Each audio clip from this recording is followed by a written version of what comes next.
Chapter 181, The Enigma. The room was enveloped in a haze of phantom magic, casting an eerie glow over everything. The only source of light was a candlestick, precariously hanging from the wall, its dim flame flickering steadily. Atticus Blaine gently stroked the fur on Crookshank's neck, wary of the cat's sharp claws marring his handsome features. "What are you doing here, Crookshanks? Shouldn't you be with Hermione?" Atticus asked, his brow furrowed in confusion. The big cat, recognizing the familiar voice that accurately called out his and his master's names, calmed slightly. Crookshanks surveyed the dilapidated room before turning his gaze back to Atticus, attempting to appear innocent. "Meow, meow," Crookshanks mewed, raising a paw and swiping at Atticus twice. "Are you asking me what I'm doing here?" Atticus raised an eyebrow, surprised by the cat's intelligence. After a brief pause, he set Crookshanks on the ground and shrugged. "I need a quiet place for my magic research. As you can see, this place is remote and undisturbed, but you still haven't answered my question." Crookshanks averted his eyes, sniffing the air before darting into the kitchen. He leaped onto the counter, meowing at an empty spot. "Sharp little guy," Atticus chuckled. With a snap of his fingers, the space behind the counter faded away like an old newspaper consumed by flames, revealing a large wooden cage filled with several plump rats. "So that's it," Atticus mused, watching Crookshank's paws rest on the cage, meowing anxiously. "You smelled the mice and came here for food? Have you already devoured all the mice at Hogwarts, including Ron's pet, Scabbers?" Crookshanks blinked, lowering his head to avoid Atticus's gaze. "Well, I don't have much, but I can't let you leave empty-handed," Atticus said, reaching into the cage to select the fattest vole, which he offered to Crookshanks. "There you go. I need to rest now, so head back to school soon." Crookshanks jumped off the counter but lingered, eyes still fixed on the wooden cage. With the vole in his mouth, he whimpered a few times before rubbing his head against Atticus's ankle. Amused by the cat's antics, Atticus crouched down, gently ruffling Crookshank's fluffy yellow fur. "Do you think I'm running a cafeteria, little one?" Crookshanks remained silent, his eyes pleading. Atticus scratched his head thoughtfully, then moved the wooden cage into the pantry. Smiling down at Crookshanks, he said, "The cage is here. If you're ever hungry, feel free to come by, but I suggest you visit while I'm here. When I leave, the protective spells around the house will activate, and any movement will alert me." "Meow," Crookshanks nodded, understanding Atticus's warning. What a clever cat, Atticus thought, marveling at Crookshanks' intelligence. He hadn't expected the cat to comprehend his words, yet here it was, understanding perfectly. "By the way," Atticus added, his voice suddenly serious, "don't lead Hermione or those adventurous young wizards here to explore."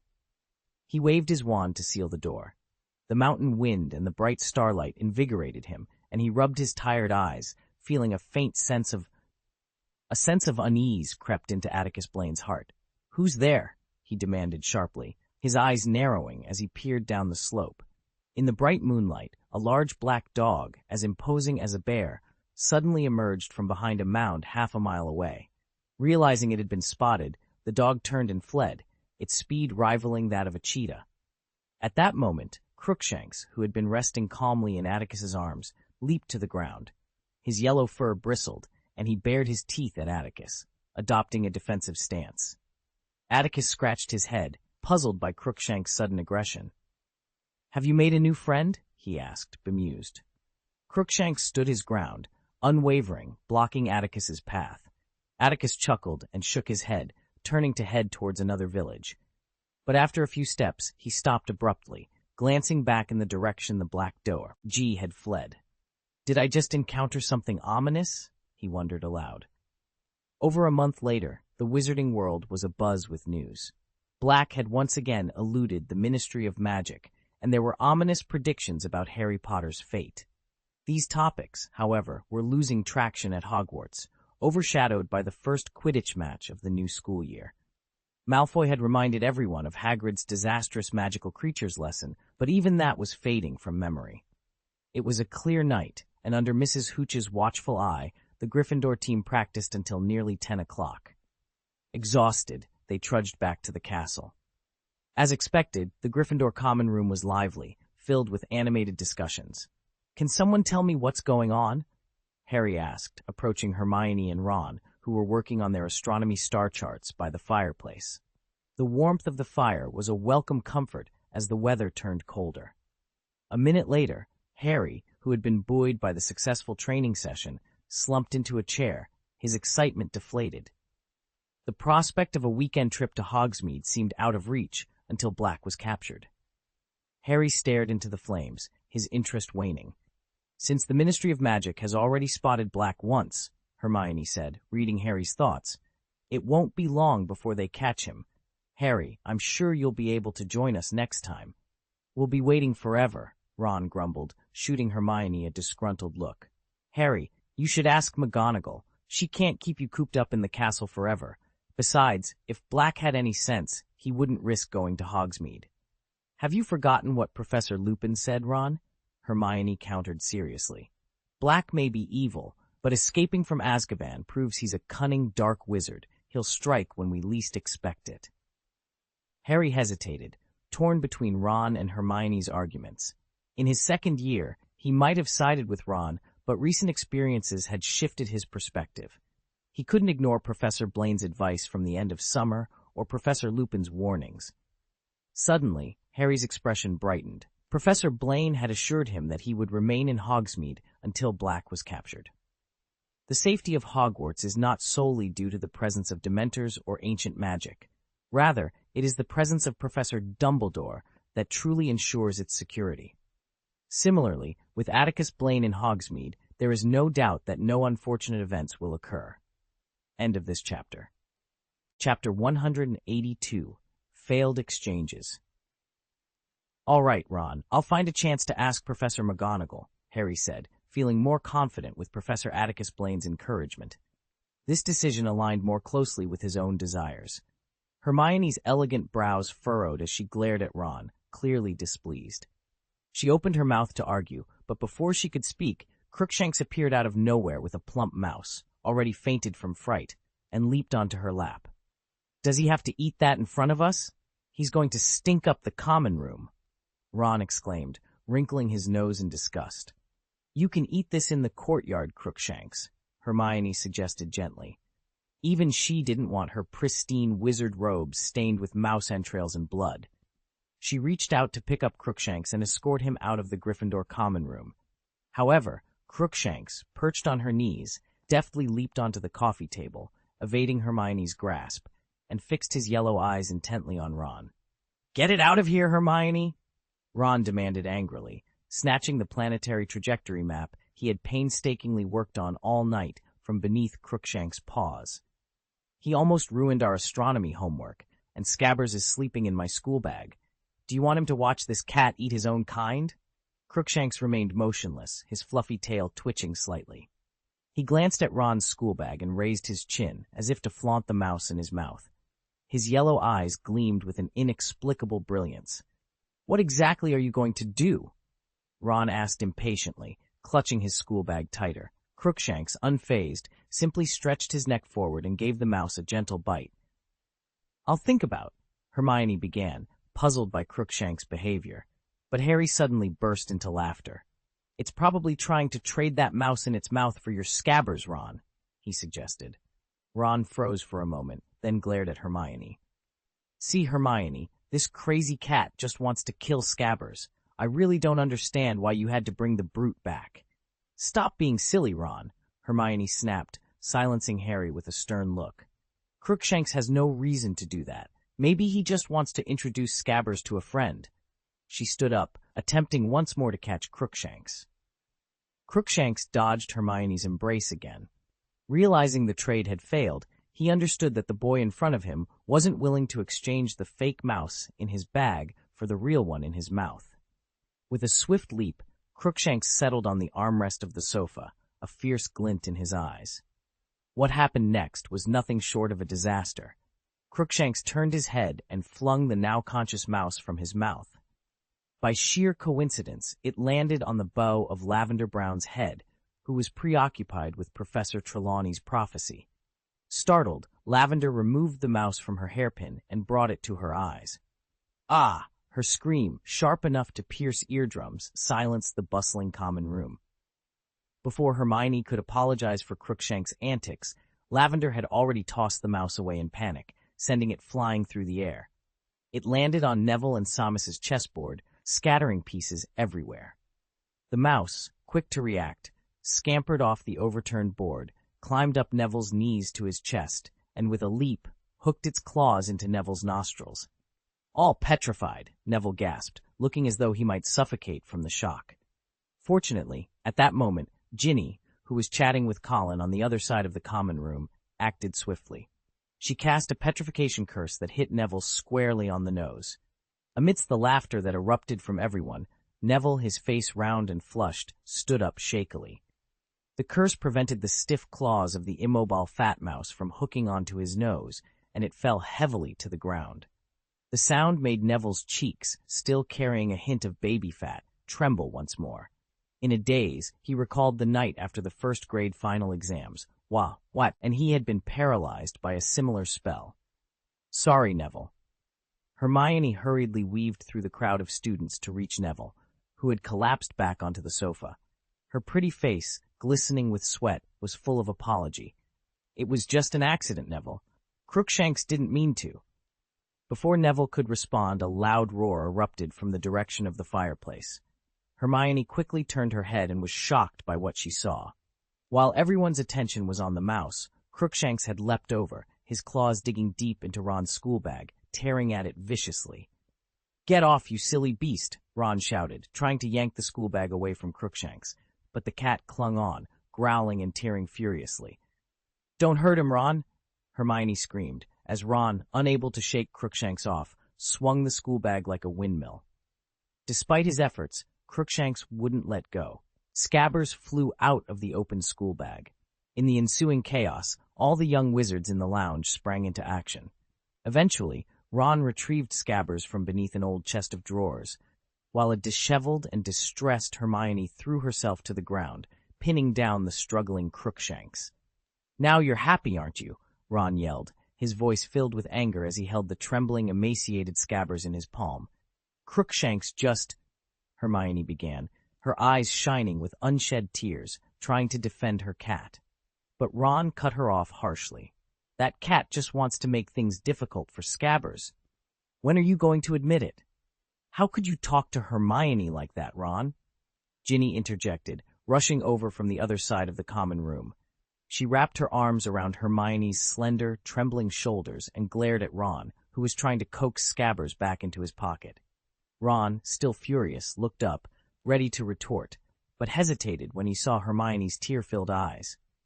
"Don't let that beast appear in front of me again, Hermione." Or, he muttered something only Hermione and Ginny could hear, then stormed off, leaving Ginny even angrier and Hermione looking sad and helpless.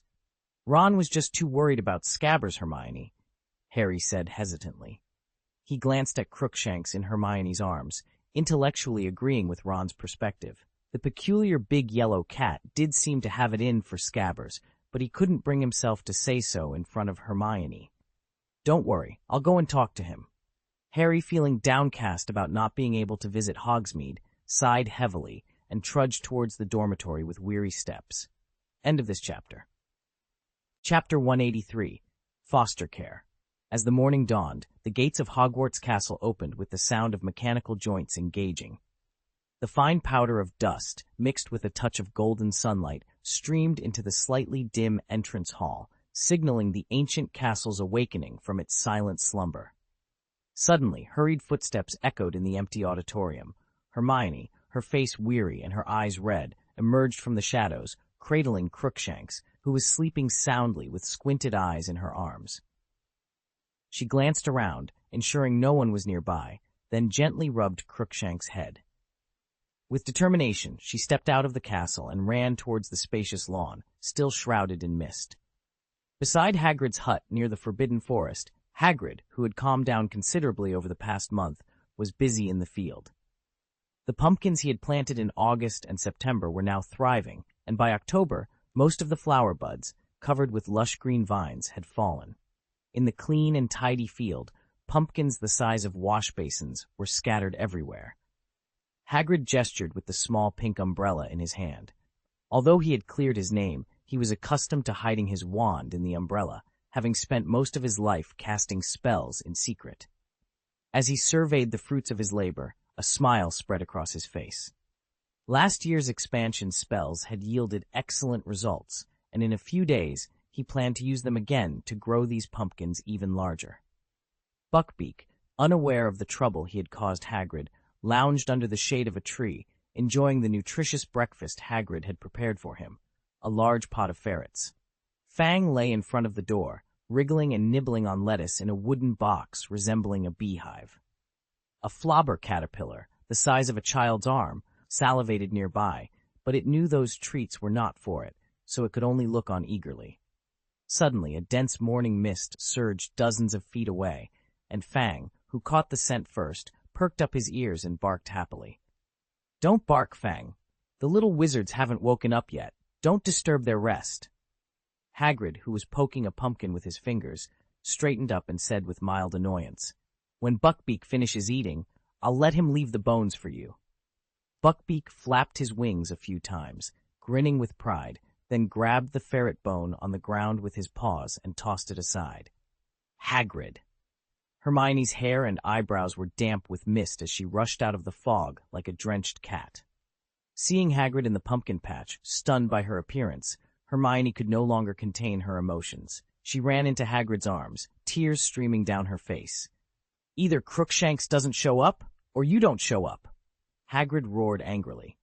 He picked up a towel to wipe the dew from Hermione's hair, but nearly pulled her head off in the process.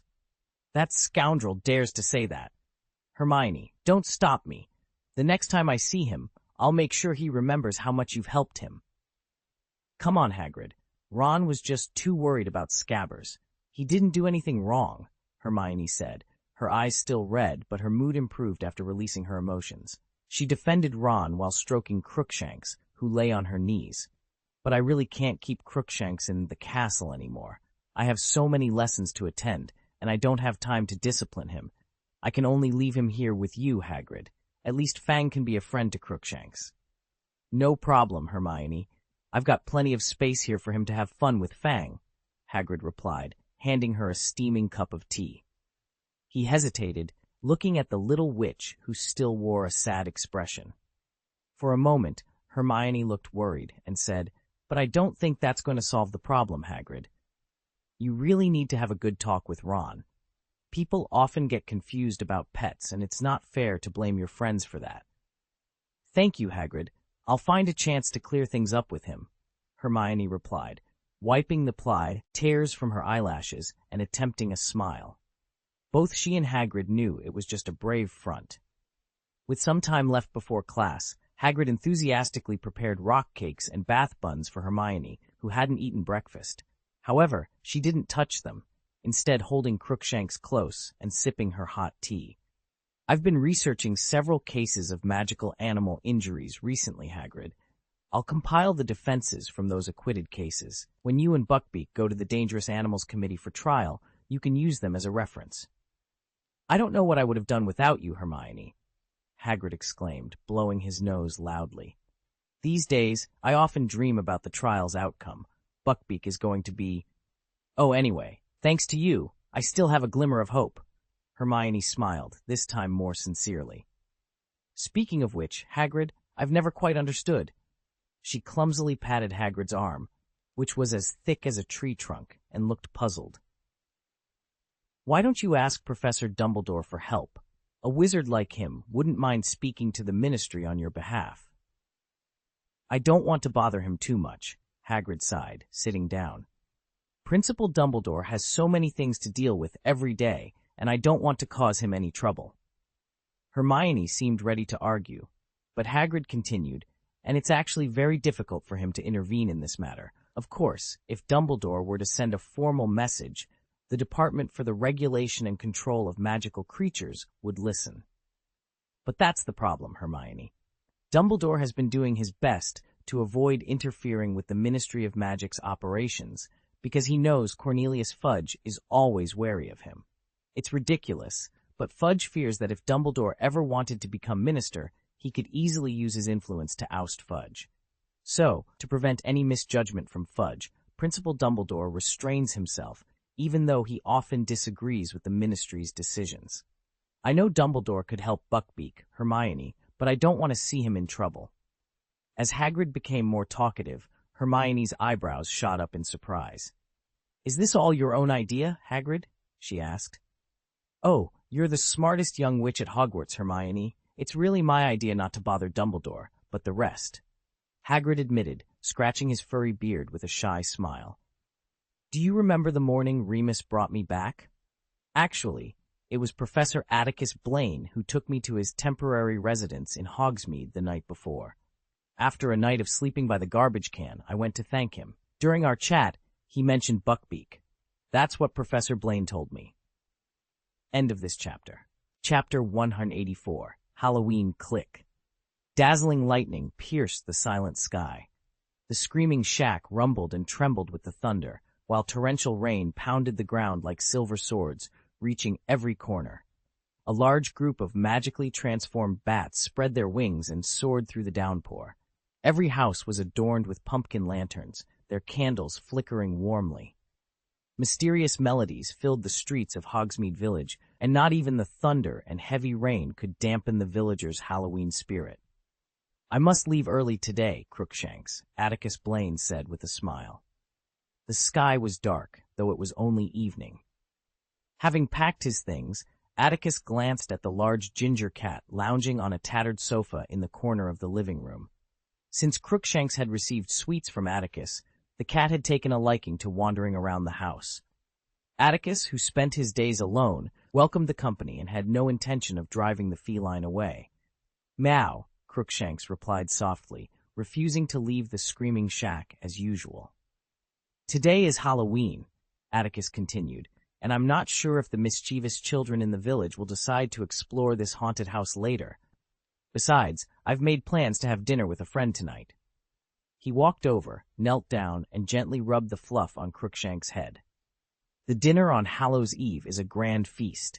If you hurry, you might still catch Hermione and get some good food and drink." "Meow," Crookshanks protested, lowering its head further, clearly reluctant to leave. It raised a paw, pointing to the sky, then gestured towards another mountain, repeating the action several times. It took Atticus a while, but he finally understood what Crookshanks was trying to convey. "You want to invite your stray dog friends over here to shelter from the rain?" Atticus asked, half guessing. Crookshanks clung to the sofa with its paws, nodding slightly. An imperceptible tension flickered in its bright yellow eyes. "You are quite loyal," Atticus chuckled, though he hesitated to agree. If Crookshanks' friend was a cat, he wouldn't mind, but he was concerned about the oversized black dog he had glimpsed from a distance.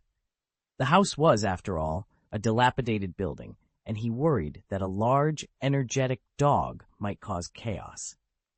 "All right," Atticus finally conceded, nodding. He spoke in a slightly stern tone. "The stairs to the second floor are about to collapse, so I hope you two can stay on the first floor.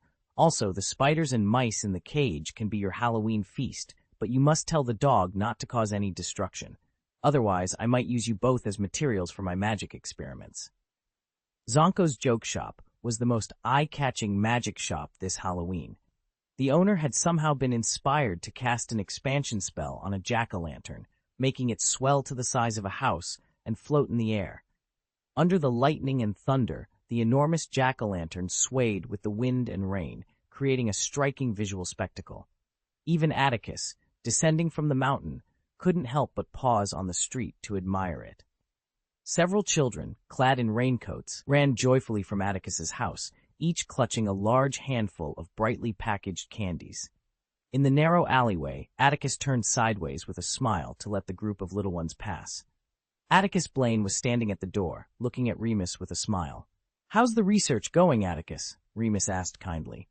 "As usual, no breakthroughs," Atticus replied lazily. He walked past Remus and entered the house first.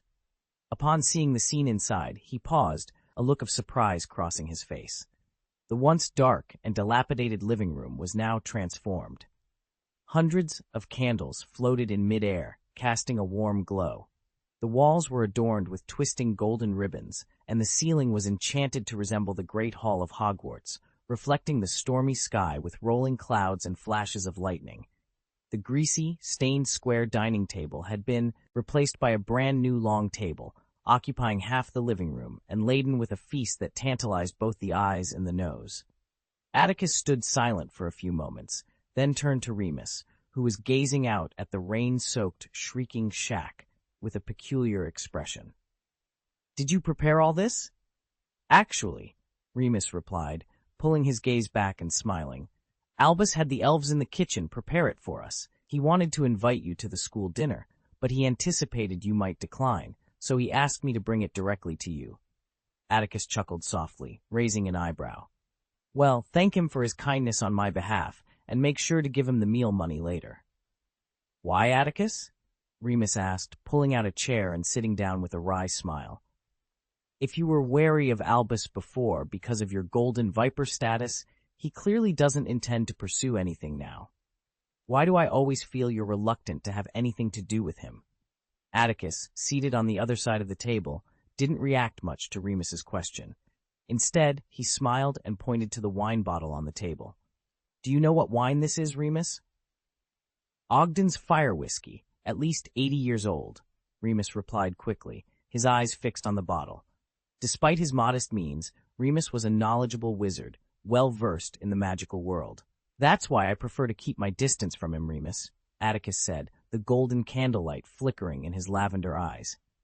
He maintained a faint smile as he spoke to the puzzled Remus.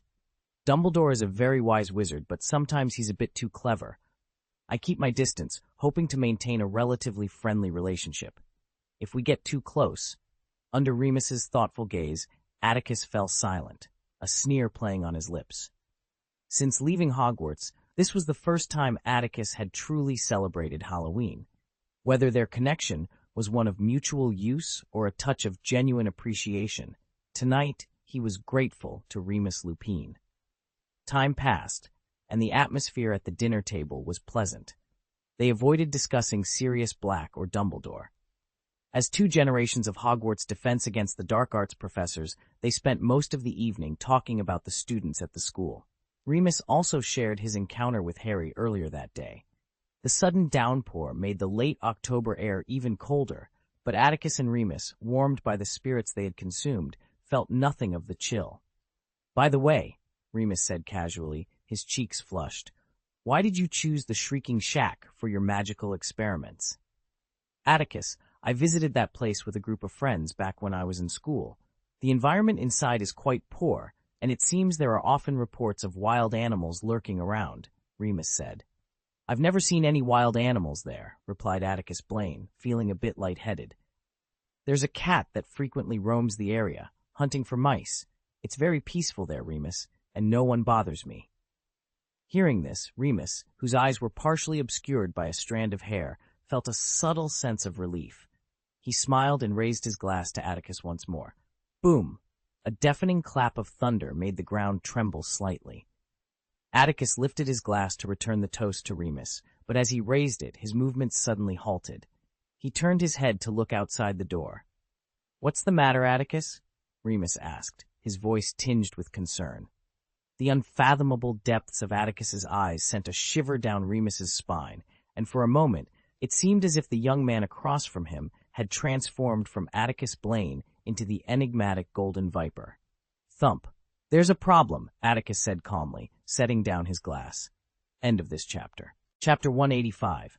Sirius Black's escape from prison loomed over the wizarding world like the sword of Damocles, casting a shadow of fear and uncertainty over the daily lives of its residents. For Harry, this anxiety was particularly palpable. In the first week of school, when Black managed to escape from the Ministry of Magic once more, Hermione, who had been at odds with Ron over Scabbers, constantly reminded Harry to avoid any risky behavior. Even Hagrid had forbidden him from visiting after dark. Outside, a storm raged on, yet inside the Great Hall, the ceiling displayed a serene, starry sky. Harry lay awake, not gripped by fear, but rather a sense of relief that the tension had finally reached a breaking point. Hermione was explaining why Black couldn't simply disapparate into Hogwarts, while Ron's brother, Percy, newly appointed as head boy, hurried past rows of sleeping bags, urging the chattering students to quiet down and sleep. The professors were diligently searching the castle, with one returning to the Great Hall every hour to ensure everything was in order. At 11 o'clock, Professor Flitwick returned from inspecting the Ravenclaw dormitory. After confirming its safety, he didn't leave immediately, but instead approached a group of Ravenclaw students. He knelt beside a young witch who was softly crying, offering her comfort. Harry, curious, raised his head slightly to observe. The girl, with her gentle oriental features, appeared older than him and was quite beautiful, prompting Harry to take a few more glances. Professors came and went, but Professor Lupin was notably absent. Earlier that day, Lupin had mentioned he would miss the Halloween feast to spend the holiday in Hogsmeade with a friend. However, Harry thought it odd that Lupin hadn't returned by now. Soon, Dumbledore entered the hall, his expression serious. His eyes scanned the room until they landed on Percy, who was patrolling nearby. Dumbledore approached him swiftly. "Professor, is there any news?" Percy asked quietly. "No, what's the situation here?" Dumbledore inquired. "Everything is fine, sir," Percy replied earnestly. As Dumbledore and Percy exchanged information, the door creaked open, and Snape entered, his face ashen. He, too, reported finding nothing. "Have you considered how he got in, Headmaster Dumbledore?" Snape asked, his voice tinged with frustration. After Percy was dismissed, Harry feigned sleep, his ears subtly lifted from the pillow to eavesdrop. Hermione, Ron, and Dean were similarly pretending. Snape's expression was as sullen as ever, but his dark eyes burned with intensity. "There are many possibilities, but none withstand scrutiny, Severus," Dumbledore replied, his voice deep and authoritative. He looked at Snape with an impassive expression. "Of course, if you have any brilliant ideas, I'd be happy to hear them." The fire in Snape's eyes extinguished, replaced by deep-seated resentment. "It is indeed a trivial opinion, Headmaster Dumbledore. Before the school year began, when you decided to hire that person, I candidly expressed my concerns. The current situation seems to validate my suspicions, does it not?" Dumbledore glanced at the students pretending to sleep on the floor, his gaze stern. Atticus Blaine's blue eyes glinted with a warning from behind the half-moon spectacles. "With all due respect, Severus, I fail to see any connection between the current situation and the possibility you've mentioned." Dumbledore's tone was firm, signaling his desire to end the discussion. However, this only served to infuriate Snape further. His sallow cheeks flushed within moments, and his thin lips pressed into a tight line. The anger radiating from him was palpable, causing Harry, who stood a few feet away, to feel a chill prickling his skin. "It happens to be tonight," Snape spat through gritted teeth. "Do you think it's merely a coincidence that Black broke into the castle as soon as he left, Dumbledore?" The tension in the room was thick, and many of the younger students shifted uneasily in their seats, anxious about the escalating confrontation. Snape's demeanor was so intense that some of the eavesdropping students feared he might draw his wand and challenge Dumbledore right there in the Great Hall. "He went to spend Halloween with friends, did he?" Snape pressed on. "Did you bother to ask who his friend is, Dumbledore? I must say, an old friend." Despite Snape's aggressive questioning, Dumbledore did not silence him. Instead, a peculiar light flickered in his eyes, and his silvery eyebrows arched as if he were contemplating something. "If you're truly curious, Severus," Dumbledore finally spoke after a long pause, realizing that Black's intrusion into Hogwarts presented a unique opportunity. "We might as well investigate now. I doubt Black will linger in the castle." Snape's eyebrows shot up in surprise, unsure of what Dumbledore was planning. "Come along, Severus. Fawkes will give us a lift." Once Dumbledore made his decision, he acted with vigor and decisiveness.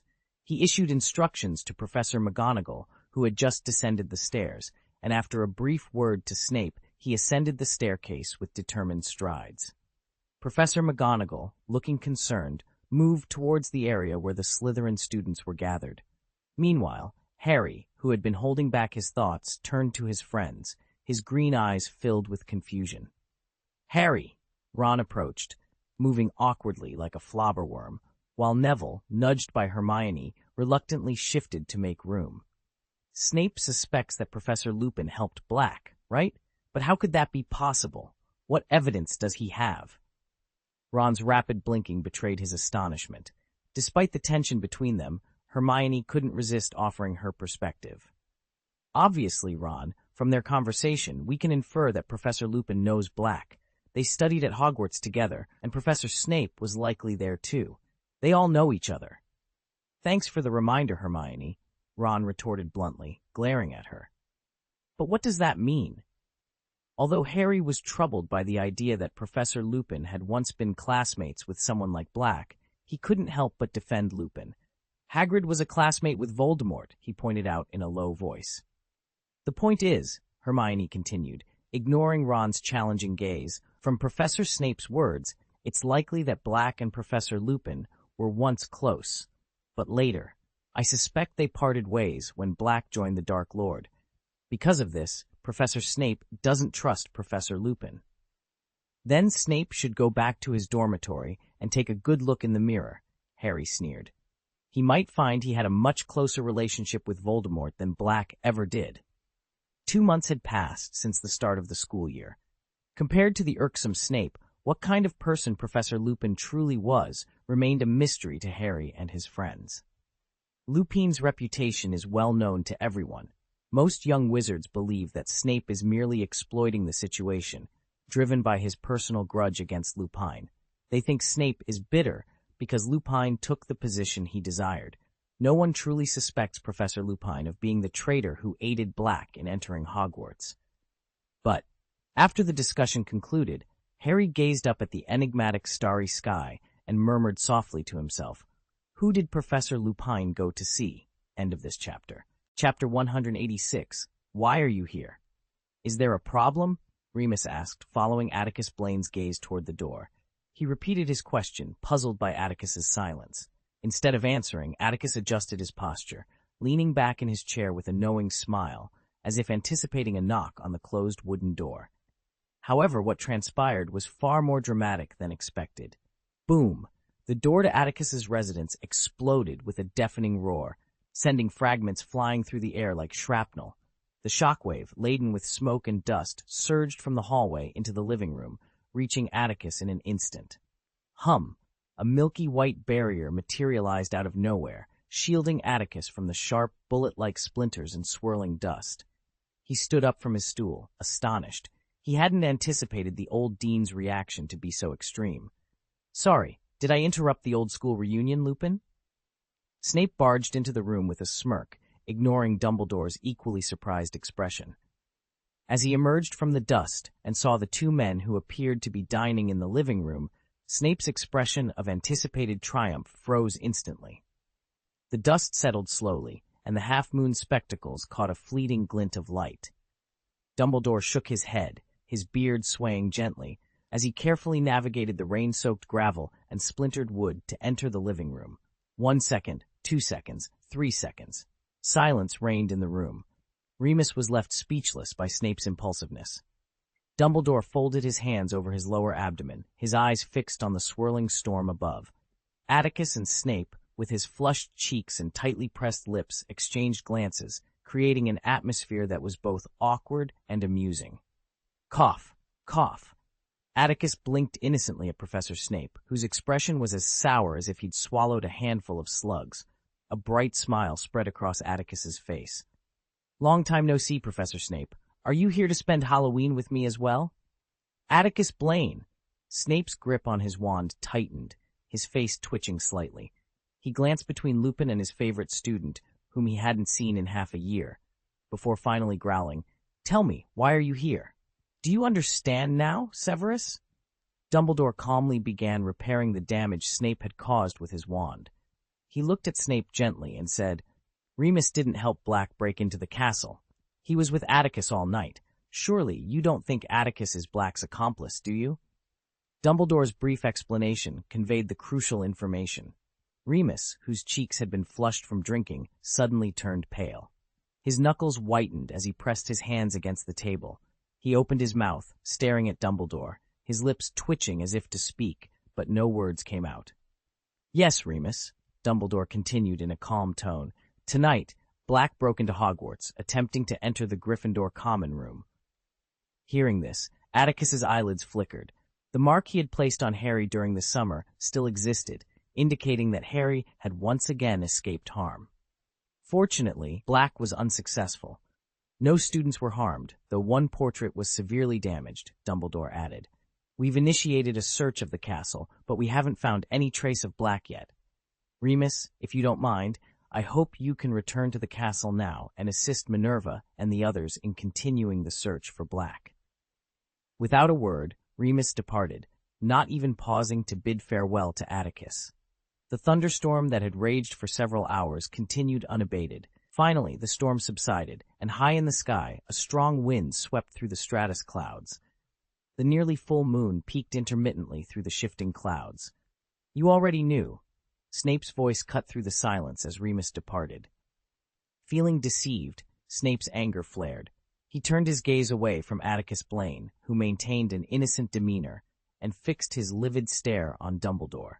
You knew Atticus was in Hogsmeade, Dumbledore, but you didn't tell me anything. Oh, my apologies, Severus. Are you upset with me for keeping Atticus's whereabouts from you? Dumbledore, standing in the modestly sized living room, had his head nearly touching the rolling thunderclouds. To avoid further awkwardness, he settled into Remus's seat. A smile crept onto his aged face as he responded to Snape's accusation. If that's the case, Severus, I must excuse myself. Although my memory isn't what it used to be, I don't recall you ever asking me to keep tabs on Atticus's whereabouts. Snape's breath came in sharp gasps, his expression as if he'd swallowed several juicy slugs. And you, Atticus, he panted, glaring at Atticus's innocent face. He pursed his lips and spat out each word with deliberate emphasis. You've already left Hogwarts. Why did you come back, and how did you get involved with that? Well, it's actually, Atticus began, scratching his cheek with a clear smile.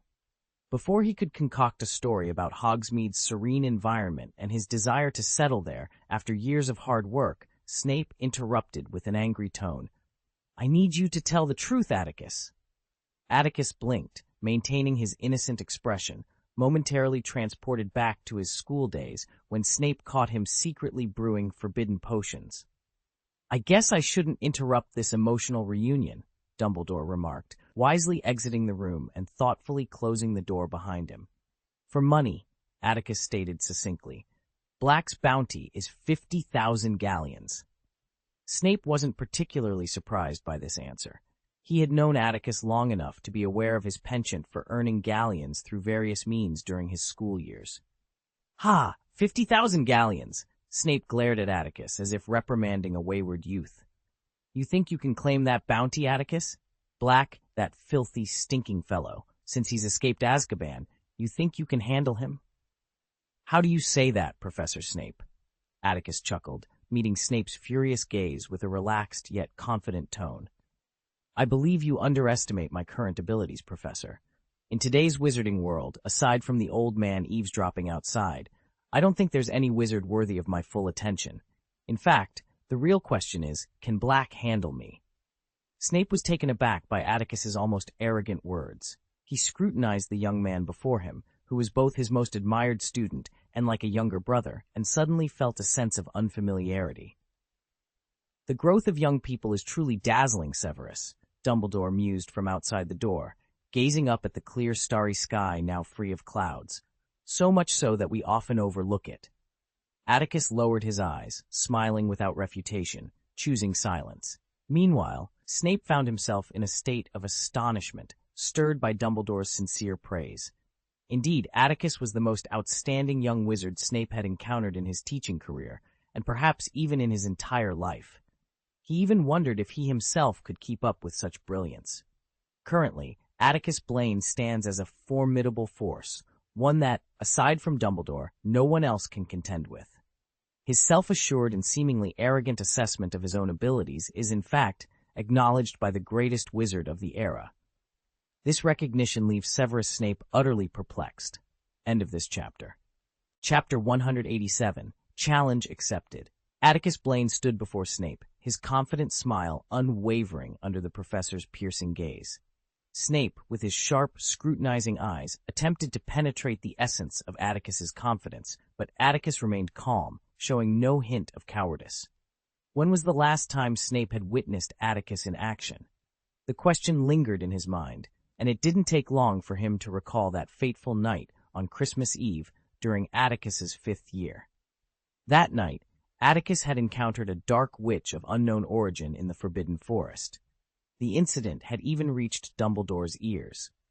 Snape had been so focused on saving Atticus from Dumbledore's wrath that he hadn't fully grasped the significance of a 5th-year wizard successfully blocking Albus Dumbledore's disarming spell. Later, when Snape tried to gauge Atticus's true dueling prowess, he realized it was already challenging to push him to his limits. That was 6 years ago. For a talented young wizard, 6 years is a long time, enough to bring about monumental changes in one's abilities. Yet, Snape couldn't quite comprehend Atticus's bold claim that only Dumbledore could make him take a duel seriously. Was it arrogance? No. Snape dismissed the thought. He had watched Atticus grow and knew he wasn't one to overestimate himself. Moreover, Atticus had spent the past few years exploring the magical world, gaining insights beyond what Hogwarts could offer. "Perhaps you've abandoned the virtues of humility and prudence, Atticus," Snape remarked, narrowing his black eyes. His voice was soft, yet a dark and fierce magic emanated from him. "But since you believe that dangerous criminals like Black aren't worthy of your serious attention, as your head of house, I feel it's necessary to remind you of what a ruthless dark wizard can do." "You want to duel me, Professor Snape?" Atticus asked, raising an eyebrow. "I thought you knew I'm not one to boast without reason." "I used to think so, Atticus, but now I might have to reconsider," Snape replied. The flickering candles on the ceiling swayed violently under the weight of his magic. A birch wand emerged from Snape's sleeve. "Draw your wand, Atticus, and try to defeat me. If you can't, leave here with your confidence and never return." Dumbledore remained silent, his expression hidden behind a door panel, but it was clear he tacitly approved of Snape's actions. Perhaps he even wanted to assess Atticus's capabilities up close. Atticus sighed, a wry smile playing on his lips. He and Lupin had merely been spending Halloween at their residence when, unexpectedly, Sirius Black appeared, and now Professor Snape was challenging him to a duel. Was he cursed by Voldemort for being too close to Lupin, causing such chaos? "If you insist on this," Atticus said, his demeanor shifting from playful to serious. He opened his right hand, which had been resting naturally at his side. Before Snape could react, the warmly decorated living room began to tremble. The space expanded rapidly, growing dozens of times larger, and Atticus, who had been standing right in front of Snape, now appeared 100 feet away. Atticus Blaine approached Snape with a leisurely stride, his voice calm and composed. "Then, as you wish." As Atticus's words settled, Snape felt as though he had plunged into deep water, a palpable pressure enveloping him. The weight of it was so intense that he felt a suffocating sensation creeping in. The once distant figure of Atticus, now a mere 100 feet away, seemed to grow in stature, becoming an insurmountable presence. Even his rhythmic footsteps exuded an air of majesty. Panic flickered in Snape's eyes. This feeling was all too familiar. He had experienced it in the presence of the Dark Lord. While not necessarily the most powerful, the Dark Lord was undoubtedly the most malevolent. Most of the wizarding world had never faced Voldemort, but Snape, who had once followed him, knew the crushing sense of powerlessness, fear, and despair that took root in one's heart, sapping the courage to resist. Now, after so many years, Snape never imagined he would relive this nightmarish timidity in another wizard, especially one who was his favorite student. At this moment, Snape was convinced that Atticus possessed the strength to stand against a legendary wizard like Dumbledore. Yet he still raised his wand with difficulty, determined to test Atticus's capabilities. "Expelliarmus!" he shouted sharply. The red beam shot from his wand, covering the distance of 80 feet in an instant, grazing Atticus's cheek with precision. But it missed.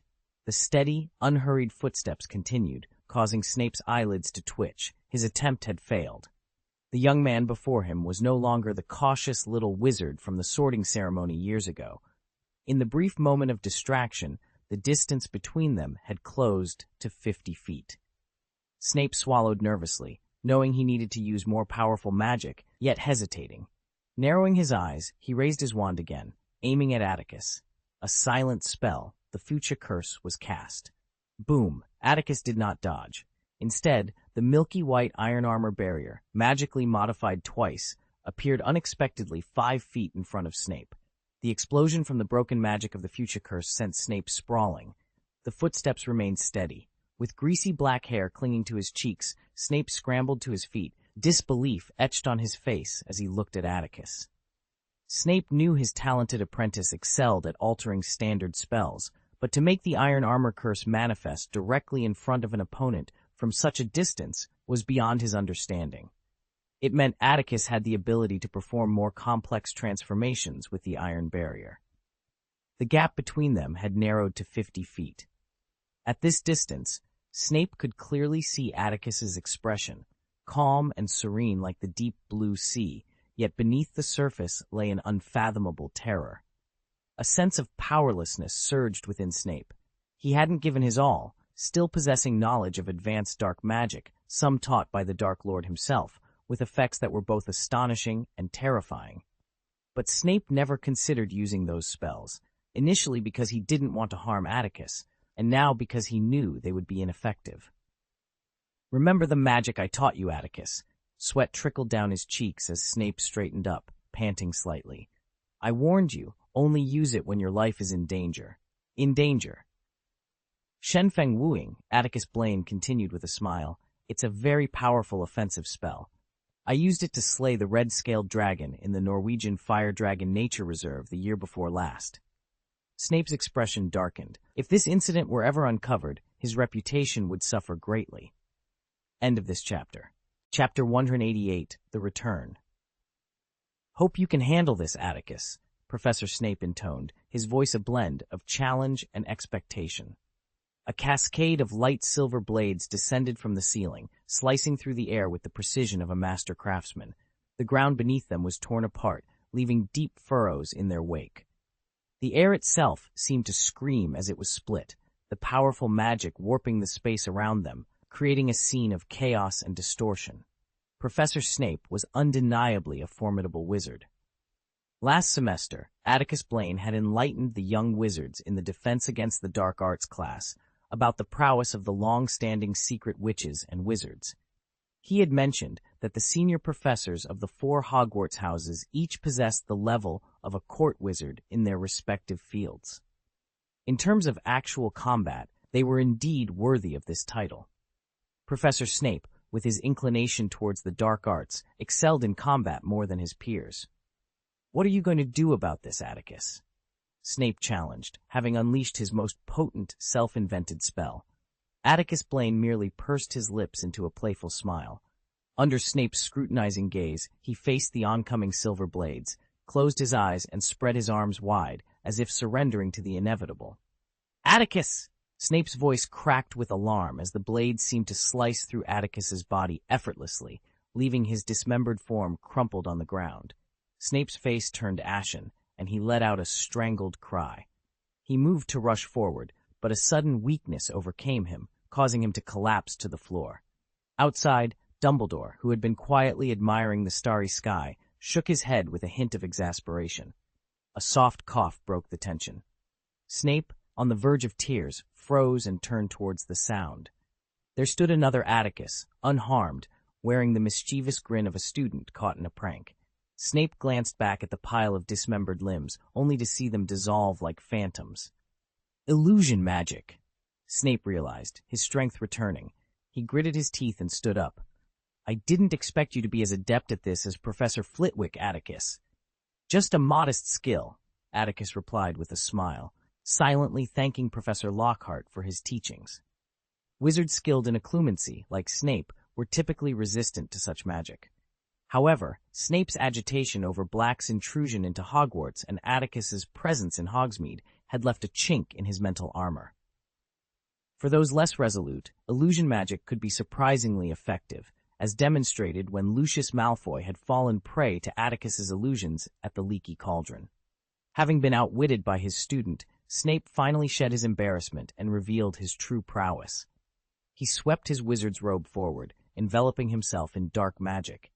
His form transformed into a swirling black cloud, leaping into the air with agility. In the vast space, the swift-moving black clouds left distinct trails, which did not dissipate, but instead coalesced, forming rings that encircled Atticus.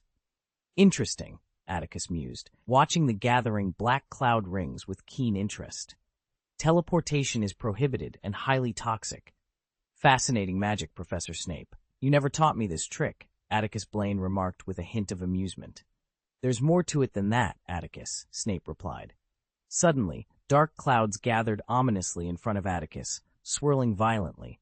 The misty clouds solidified, hovering in midair like a swarm of bats. Professor Snape reappeared, looking down at Atticus with an indifferent gaze. If you touch these black rings, then, he began, but his sallow face darkened as a vortex, intertwined with silver and black, materialized above Atticus's head. Though only the size of a millstone, it possessed immense magical power, devouring everything like a whirlpool. Drawn by its force, the unstable black cloud rings collapsed and were consumed entirely. With a gust of wind, Snape descended to the ground, observing Atticus as he strolled leisurely through the courtyard. He refrained from launching another attack. Despite only a few exchanges, Snape had employed the most effective magic against opponents of all calibers, yet he hadn't even grazed Atticus's wizard robe. Your defenses are impeccable, Atticus, Snape admitted. As a talented wizard himself, he harbored a certain pride. Witnessing his former student surpass him so effortlessly stirred complex emotions within him. But that doesn't mean you can... Boom! A sudden, low hum interrupted his words. In the blink of an eye, Snape saw Atticus raise his wand with a confident smile, preparing to strike. The uncontrollable surge of magic within Snape's body blurred his consciousness. Time seemed to stretch and compress simultaneously.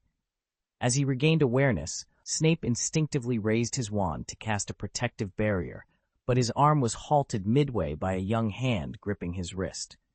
Snape turned, bewildered, to find a familiar face smiling gently at him. He glanced down at his captured wrist, a wave of nostalgia washing over him. He recalled that night in the Forbidden Forest 6 years ago, a night that had changed everything. You should trust me, Professor Snape, Atticus said softly. No matter the situation, you should trust me. Snape's expression shifted subtly as he gazed at the young face. Since the night Lily had died, time had lost its meaning for him. Now, he realized that 12 years had passed since that moment of despair.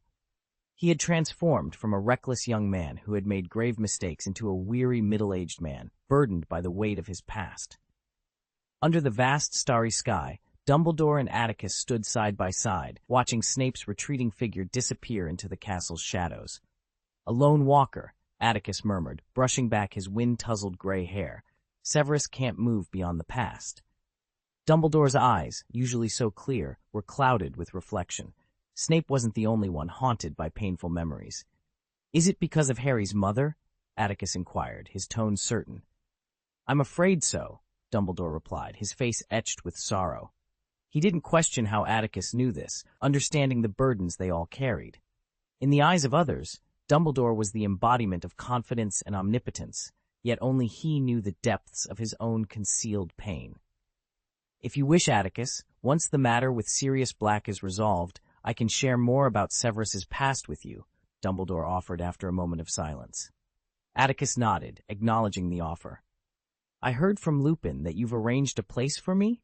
He asked, shifting the conversation. Director of the Student Safety Office at Hogwarts School of Witchcraft and Wizardry, what do you think of that title? Dumbledore asked, his clear blue eyes twinkling with a playful smile. End of this chapter. Chapter 189, The Return. Atticus Blaine blinked, a smile playing on his lips. Director of the Student Safety Office at Hogwarts School of Witchcraft and Wizardry, he mused. It certainly had a better ring to it than Castle Security Officer. I easily persuaded the school board to agree to my request, Dumbledore said in a relaxed tone. Perhaps the past 2 years of unrest have made them realize that we must seriously consider the safety of our young wizards. Dumbledore continued, I plan to bring the castle administrators and gamekeepers under this department's management. In addition to assigning the daily patrol duties to the male and female student union chairpersons and the college prefects, this department will also have a very special authority. Atticus turned to Dumbledore, waiting for further explanation. The monitoring equipment you left at the school, Atticus, Dumbledore said. I think it's a waste to keep them in Argus's office. I've communicated with the school board and the Ministry of Magic. During special times, when incidents threaten the safety of our students, those alchemical devices will be used legally. Atticus raised an eyebrow in surprise. Negotiating such an agreement was no small feat. Dumbledore showed a hint of regret. I spoke with Minerva, and we both agree that your alchemical devices have practical value. Without them, more students might have been harmed before Miss Weasley was taken into the Chamber of Secrets last semester. Tonight, if they were operational, we might have detected Black's intrusion into the school instantly. Do you have a reasonable theory, Headmaster Dumbledore? Atticus asked, frowning. The most likely scenario is that Black took a long detour through the Forbidden Forest, Dumbledore replied thoughtfully. But we won't know for sure until Hagrid consults his fantastic creature friends. Hogwarts, with its Dementor guards and ancient magical defenses, was like an impregnable fortress. If Atticus were to attempt sneaking into Hogwarts, he would likely choose the Forbidden Forest route. However, the dense vegetation and the myriad creatures of the forest made infiltration exceedingly difficult. One never knew when a pair of eyes might be watching from the shadows. Regarding the Director of Student Safety, Dumbledore said with a sudden smile, when the situation is less tense, when teaching activities proceed normally, you are free to leave Hogwarts to attend to your own matters, Atticus. Atticus pouted, unsure of what to say. Was Dumbledore suggesting he take on a side job? The Director of the Student Safety Office is responsible for the personal safety of all students, Dumbledore continued. The school board considers this position as important as the vice principal, so your salary will match Minerva's, 1,500 galleons. Ahem, Dumbledore. You must know when to get to the point. Before dawn, a bone-chilling cold enveloped the earth. The horizon remained dark, with no hint of light, while the starlight and moonlight above gradually dimmed, giving way to the encroaching darkness. In this deep night, a flash of brilliant firelight briefly illuminated two figures, one short, one tall, standing on the steps outside the castle gate. Everything appeared unchanged from when they had left. This ancient castle seemed to exist in a time warp, untouched by the passage of years. Minerva will be very pleased, Dumbledore said, his beard glistening with crystal dew. As vice headmaster, she not only teaches but also ensures the school's smooth operation. During special circumstances, she often becomes quite anxious. Now, finally, there is someone who can share the burden. It is the headmaster's responsibility to keep the school running, not the deputy headmaster or the head of the security office, Headmaster Dumbledore, Atticus Blaine remarked, rolling his eyes but maintaining a polite tone. Oh, if you put it that way, I suppose I must handle it myself, Dumbledore began to explain, but Atticus dismissed him with a wave of his hand. He strode directly to the grand gate, pursed his lips, and smiled. Hogwarts, I'm back again. The school was abuzz with uneasy discussions about how Black had managed to sneak into the school in the dead of night. Despite the commotion, the young wizards eventually fell asleep, knowing that no matter what transpired tonight, classes would resume as usual the next day. In the starlit auditorium, the only sounds were the occasional footsteps of a passing professor and the soft snores of the sleeping students. Although Hermione and Ron had drifted off, Harry lay with his eyes closed, feigning sleep. Unlike the other students, who could dismiss Black's intrusion as a mere anecdote, Harry couldn't shake the feeling of unease. He worried that the cunning criminal might still be lurking in the shadows, waiting for an opportunity to strike while Dumbledore was away from Hogwarts. Professor Lupin had hurried back to the castle to join the Night Watch, and Snape had returned as well. It was clear that Snape had realized his old acquaintance with Lupin was not Black, and he had descended with a sullen expression. Yet, Professor Dumbledore had not reappeared, leaving Harry to wonder why the three of them hadn't returned together. Hogwarts without Dumbledore felt unsettling, and Harry couldn't help but ponder where the headmaster had gone. Restless, Harry tossed and turned in his sleeping bag, unable to ignore the heat. He was about to stand up for some fresh air when, crunch! The grating sound of the rotating door hinge pierced the quiet auditorium. Halfway up, Harry ducked back into his sleeping bag, peering toward the castle gate. The starlight from the enchanted ceiling illuminated the room, and with just one glance, Harry gasped in surprise, as if celebrating a Quidditch victory. When Atticus Blaine stepped into the office he had occupied last semester, he immediately recognized Dumbledore's intent to appoint him as director of the Student Security Office. The unexpected encounter with Professor Snape and Black's raid on the castle had provided a perfect opportunity. The room's furnishings, desks, bookshelves, camp beds, and fireplaces remained unchanged, and even the curtain covering the monitoring wall was spotless.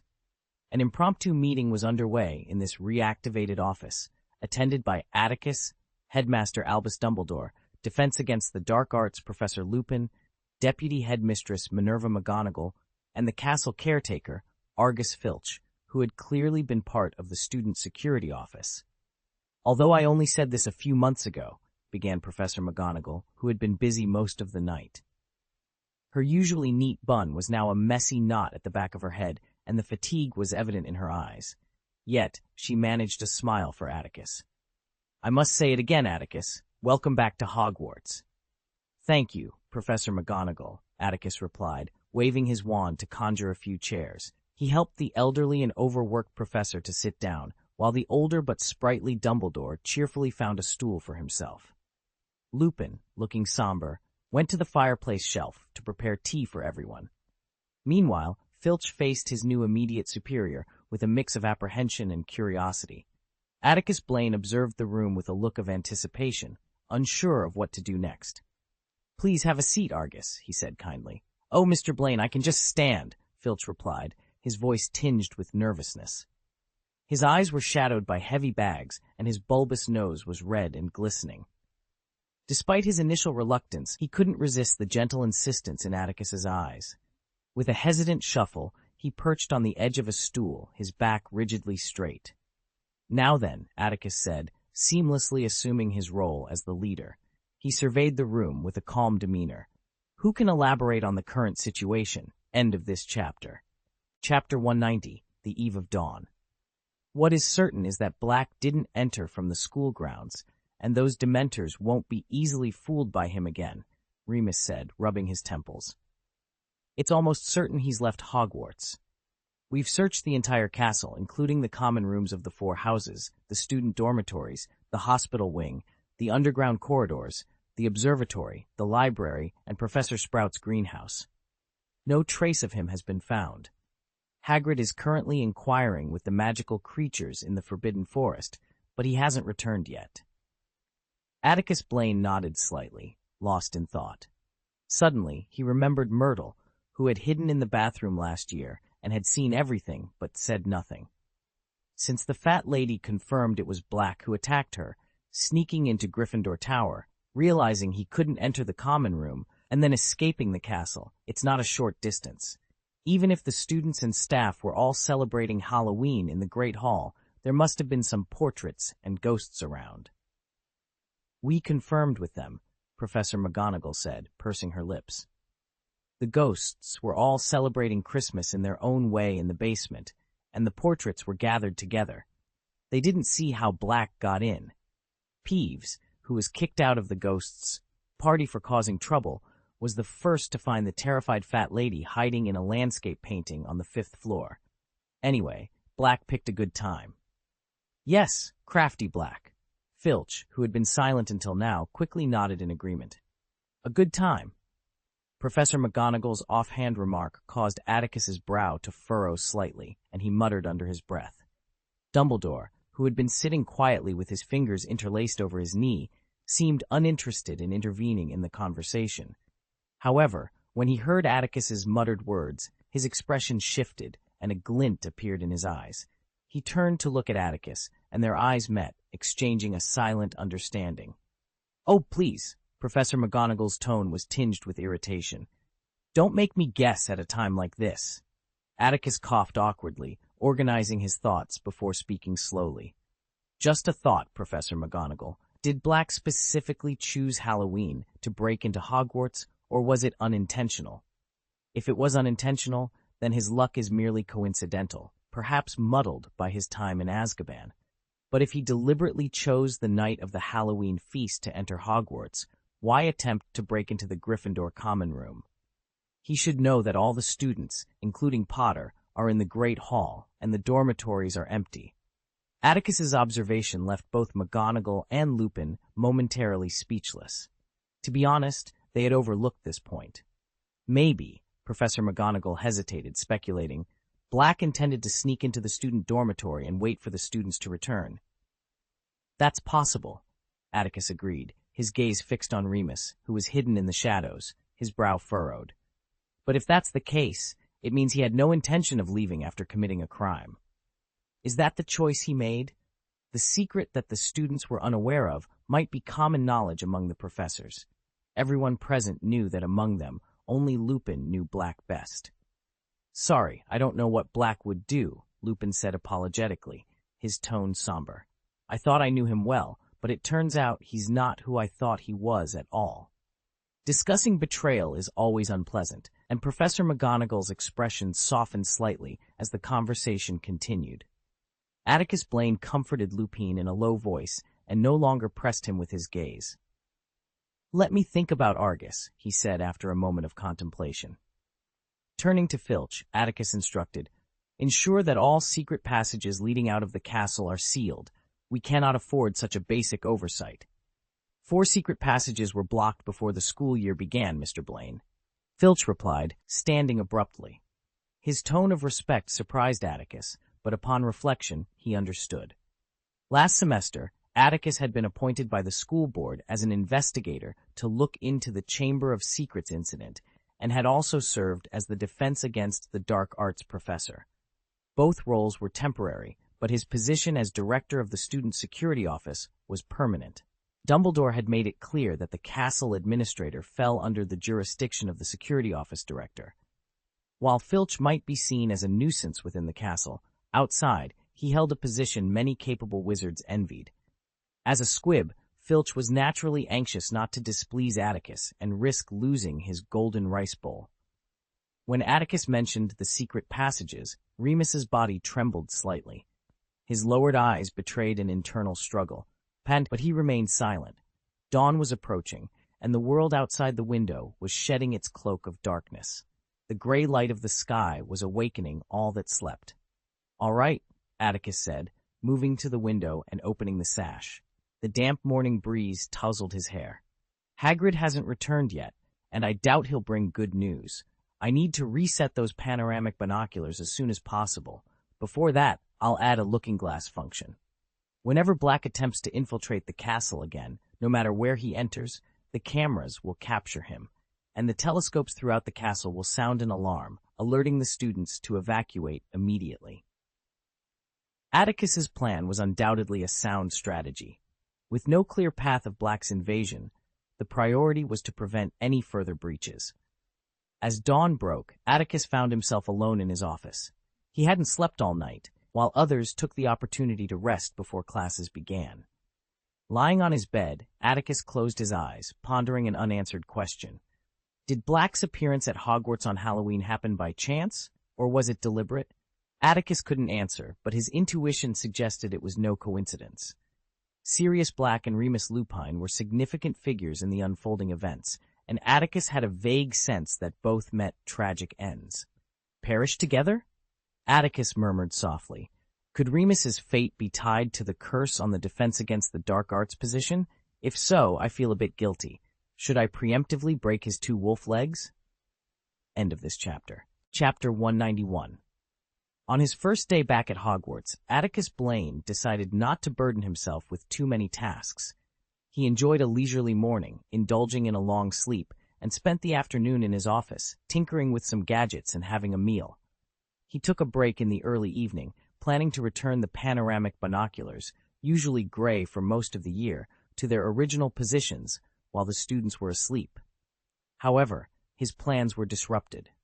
Just 2 hours after closing his eyes, he was back in his dormitory, freshening up, when Professor McGonagall, her hair tightly braided, knocked on his office door. She carried a stack of parchment papers filled with forms.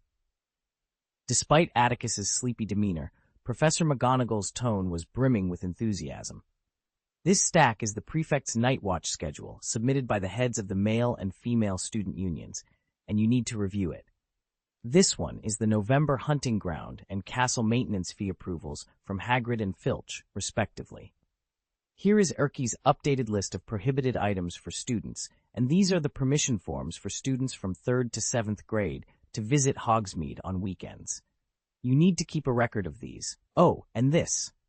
10 minutes later, Professor McGonagall, in such high spirits that she seemed to float on her toes, hurriedly left. Atticus stood in his office, bewildered, holding a 3-foot-thick stack of parchment, questioning his life choices. Who am I, and what am I doing here? At 9 o'clock, Marcus Flint, who had no morning classes, burst into Atticus's office with a few Slytherin teammates. "We are all your loyal supporters, Professor Blaine," he declared to Atticus, who was frowning over the forms. "We came as soon as we heard the news. If you need, we can help inspect the castle and maintain order." "Thank you for your support, Flint," Atticus replied, his expression a mix of gratitude and bemusement.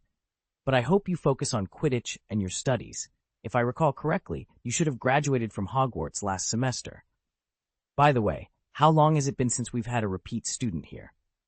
Flint left, his embarrassment evident. At 10 o'clock, Malfoy, having finished his first class, knocked on the door with Crabbe, Goyle, and Parkinson in tow. "I'm glad to see you back, Professor," he began, then smirked eagerly. "Potter doesn't seem to know what Black did back then, Professor Blaine. Otherwise, I bet he'd go after Black without thinking. Oh, I really hope he does, if it weren't for Professor Snape forbidding me to tell Potter this." Professor Snape had indeed forbidden Malfoy from revealing that Potter's parents died due to Black's betrayal. It was clear that Snape's feelings for Potter were as complex as Atticus had imagined. "I must say," Atticus remarked, glancing at Malfoy's bandaged arm in a sling, "your new accessory is quite stylish, Malfoy." Draco flushed, hastily removing the sling, suddenly remembering that Hagrid was now under the jurisdiction of the Student Safety Office, which meant he was currently accusing one of Professor Blaine's subordinates. In a moment of panic, Malfoy recalled the 8-eyed spider in his dormitory. "The Ministry of Magic has accepted the case, Professor. If you're displeased, I can have my father withdraw it," Malfoy stammered. "I won't interfere in this matter, Malfoy. Do as you please," Atticus replied, blinking thoughtfully. Hagrid's fascination and leniency with magical creatures often led him to misjudge their danger. Before this, the situation had nothing to do with Atticus Blaine, and he was reluctant to meddle in others' affairs without reason. However, now that Hagrid was under the jurisdiction of the security office, Atticus saw an opportunity to teach a valuable lesson, ensuring such incidents wouldn't recur. He hoped that Dumbledore, who preferred not to interfere excessively with the Ministry of Magic, wouldn't have to step in and take the blame. "I haven't had the chance to thank you, Professor Blaine." After Malfoy left, several Hufflepuff students who had been waiting outside the door rushed in. Justin Finch-Fletchley exclaimed excitedly, "My mother was hesitant to let me return to Hogwarts after learning I was petrified for half a term because of my Muggle blood, and that Gilderoy Lockhart was exposed as a fraud by the Daily Prophet. But I assured her that the basilisk responsible for petrifying me had been dealt with by you, and she reluctantly agreed to let me come back. I want to tell her that you will be returning to Hogwarts to ensure our safety. I think she'll be relieved." "I'm just doing my job, Finch-Fletchley," Atticus replied with a smile. "You'll catch Black soon, Professor Blaine," said Hannah, her 2 blonde braids bouncing as she asked seriously. "I haven't been able to concentrate in class because of him." At noon, Atticus was heading to the dining hall to have lunch with the other professors when his subordinate, Filch, burst in with a second-year Gryffindor student. "Mr. Blaine." Filch, red-faced and eager, presented Atticus with a rotten egg in a large cloth bag. "What do you think should be done if you catch a little rascal playing with dung in the hallway?" Glancing at the silent young wizard, Atticus sighed and rubbed his forehead. "How have you handled this in the past?" "Detention, sir, for at least 3 days. "Then proceed with that, Filch," Atticus instructed, waving his hand to dismiss him. He advised Filch not to report such minor incidents in the future and to handle them as he saw fit. "Professor," This time, it was Percy and his girlfriend, Penelope, who entered. Wearing a polished badge of the student union president, Percy puffed out his chest proudly under the admiring gaze of Miss Clearwater. "I have something to report." Hearing the serious tone, Atticus, whose face had been stiff from smiling, became more attentive. The Dementors guarding the various entrances of the castle wish to enter and search for Black. They believe he might still be hiding inside. "Does Headmaster Dumbledore know about this?" Atticus asked, frowning. "Oh, I briefed Professor Dumbledore last night," Percy replied, twitching his nose. "But Professor Dumbledore is adamant about not allowing Dementors into the castle." "In that case. But you are the director of the Student Safety Office, authorized by the school board. I think it's more appropriate for you to make the decision." Percy looked at Atticus with a gleam in his eyes. "Professor Blaine, will you also be teaching Defense Against the Dark Arts this year?" Penelope, clinging to Percy's arm, asked enthusiastically. "Is the question cursing Lupin or me, Miss Clearwater?" Atticus thought warily, pursing his lips. End of this chapter. Chapter 192. The thick, gloomy clouds once again blanketed the sky, which had only cleared for half a day. A fine rain lashed against the window panes, driven by gusty winds.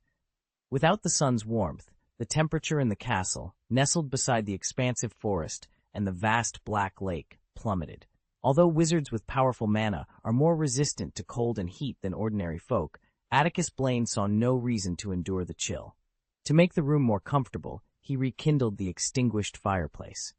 After hanging a "Do Not Disturb" sign on his office door, Atticus finally indulged in a moment of leisure.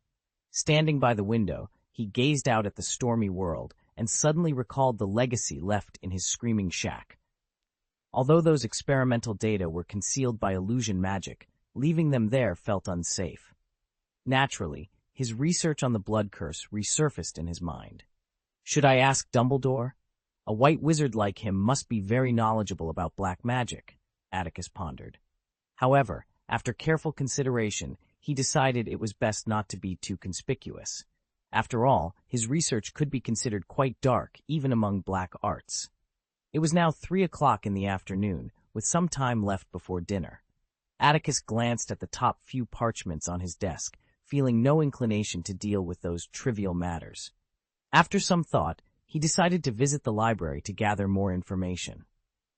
"I'm not sure if the head of the Student Security Office has permission to borrow magic books from the restricted section, Atticus," Mrs. Pince, the librarian, remarked.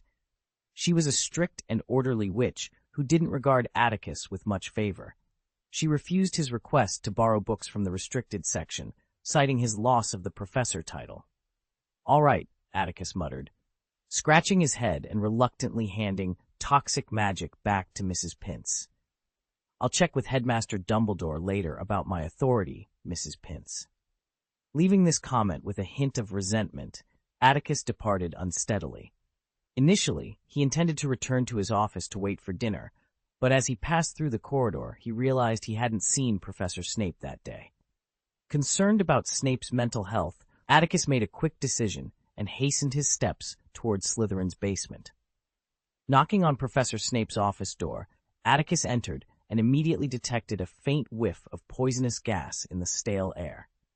Upon closer inspection, he saw Professor Snape working alone with a cage of billywig wings and pincers, which glowed with a sapphire luster. These were ingredients he had encountered in his 4th year. "You don't enjoy your hard-earned rights in your own office. What are you doing here?" Snape's face, more sallow from the smoke, looked at Atticus with his trademark sarcasm. Hearing Snape's familiar tone, Atticus quickly set aside his worries. Approaching the table, he admired the dazzling array of materials with interest. "These raw materials aren't cheap, Professor. They could fetch at least 300 gold galleons on the black market.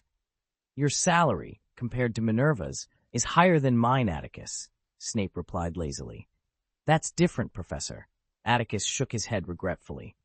"I don't have as many opportunities to enrich myself as you do." This time, Snape didn't even bother with a retort.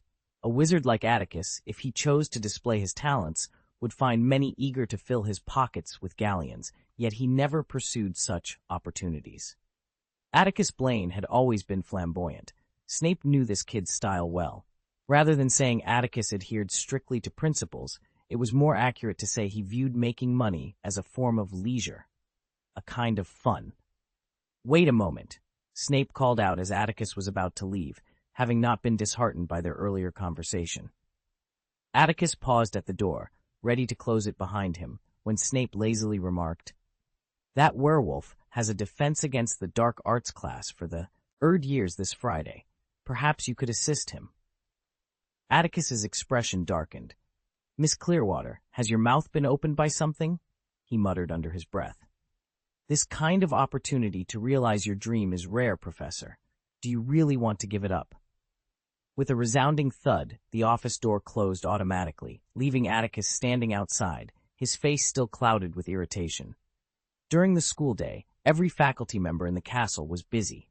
Even when not teaching, they were preparing lessons or gathering materials for their classes.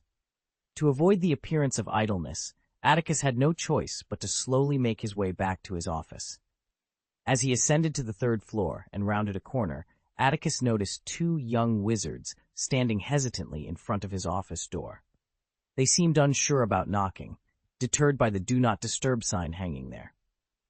"Potter, Weasley," Atticus called out with a smile, waving them over as he approached. "We had 3 classes today, Professor, so we're a bit late." Harry and Ron explained hurriedly, their faces bright with smiles. "Understandable," Atticus replied cheerfully. Despite the many visitors he had received that morning, he felt a bit disappointed that the trio hadn't come to see him sooner. As he opened the door, he asked curiously, "Why just the 2 of you? Where's your good friend, Miss Granger?" "Hermione has a class in the 4th period, too," Ron replied, following Atticus into the office. He looked around at the familiar furnishings, a bit agitated, and recently, we've had some complaints about some of her actions.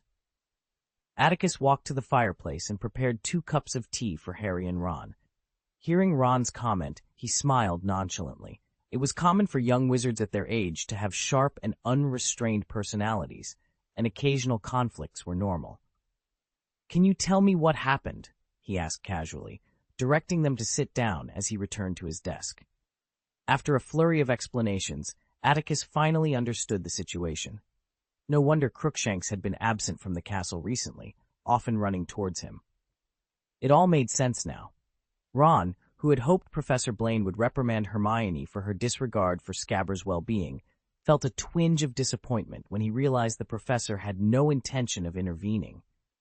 However, he quickly moved past it and joined Harry in discussing why Atticus had returned to the castle without warning and assumed the role of head of the Student Security Office.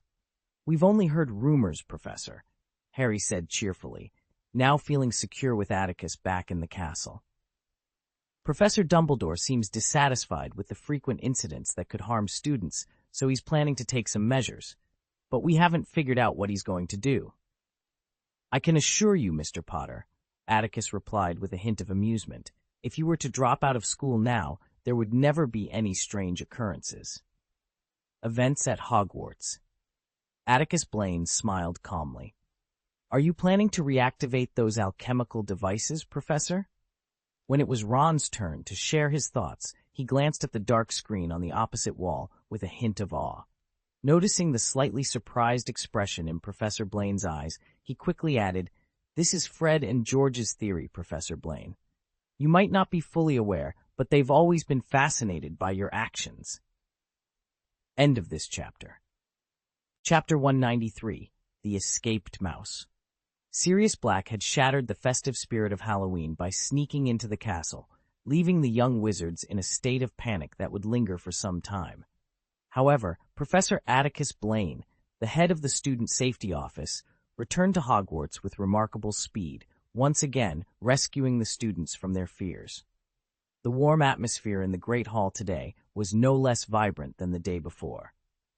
Although there were no twisted ribbons adorning the spacious hall, the food piled high on the 4 long tables was more abundant than ever. Dumbledore reintroduced Atticus Blaine with his usual wit. When Professor Blaine, the hero who had defeated the basilisk and ended the legend of the Chamber of Secrets, stood up with a modest smile and waved to everyone, the great hall erupted in thunderous applause. The students felt a renewed sense of hope, confident that Professor Blaine would continue his legacy of bravery and once again banish the darkness threatening their lives. Yet, amid this celebration, there was one soul, no, one mouse, facing the bone-chilling cold alone. The bright moonlight streamed through the carved window, casting a pale glow over the Gryffindor common room, which was steeped in gloom. In the deserted dormitory, a humble and cowardly figure cowered in the gap between the four-poster bed and the wall, shivering. For the past 12 years, he had sacrificed everything just to survive, but now it seemed the time of reckoning was drawing near. Ever since Sirius Black's escape from Azkaban, speculation had been rife about his next move. A select few wizards with insider knowledge believed Black's escape was driven by a desire to kill the boy who had vanquished the Dark Lord, the boy who lived. But Peter knew better. Black would not harm Harry, for it was not Black who had betrayed the Potters, but Peter himself. Black knew Peter was alive, living in the guise of a mouse with the Weasley family, and now he was coming for revenge, not just for the Potters, but for himself. Peter had no idea how Black had discovered his secret, but he was certain that Black had. How exactly? Peter curled up his tiny body, consumed by despair and fear, pondering this question for months. Escape. The thought had crossed his mind instinctively, and it had been his initial plan. However, after much deliberation, he abandoned the idea and continued to follow the Weasley boy back to Hogwarts. The reason was simple. As long as he stayed with Ron, he could enjoy the comprehensive protection Dumbledore had arranged for the boy. Under this protection, Black might not be able to reach him. Peter had thought this plan foolproof, but now it seemed he had underestimated Black's resourcefulness and determination. Just last night, Black had been separated from him by only a wall, and Peter had come perilously close to losing his life. He didn't know how Black had bypassed the hundreds of Dementors surrounding the castle and infiltrated Hogwarts, but he knew that last night's failure would not deter Black. He would try again, relentlessly, until either Peter was dead or Black himself was stopped. How had he ended up in such a ludicrous situation? The clear, bright moonlight seemed pale in his small, tear-filled eyes.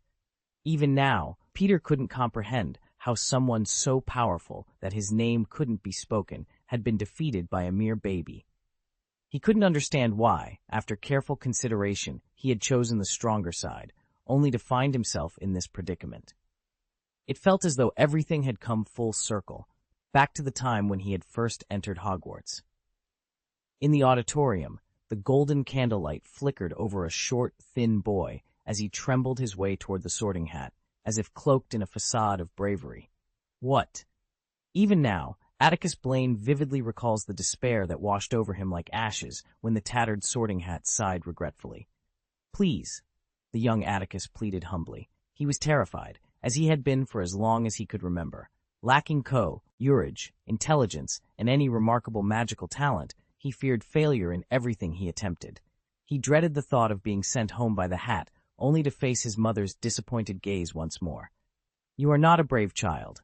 Wisdom and hard work are not your strengths, and you lack ambition." Let me think. Where should you go?" the Sorting Hat mused. "Please, sir," Atticus implored desperately. "Just keep me. Just keep you." The Sorting Hat chuckled. "What do you think, kid? What do you think?" Atticus was taken aback.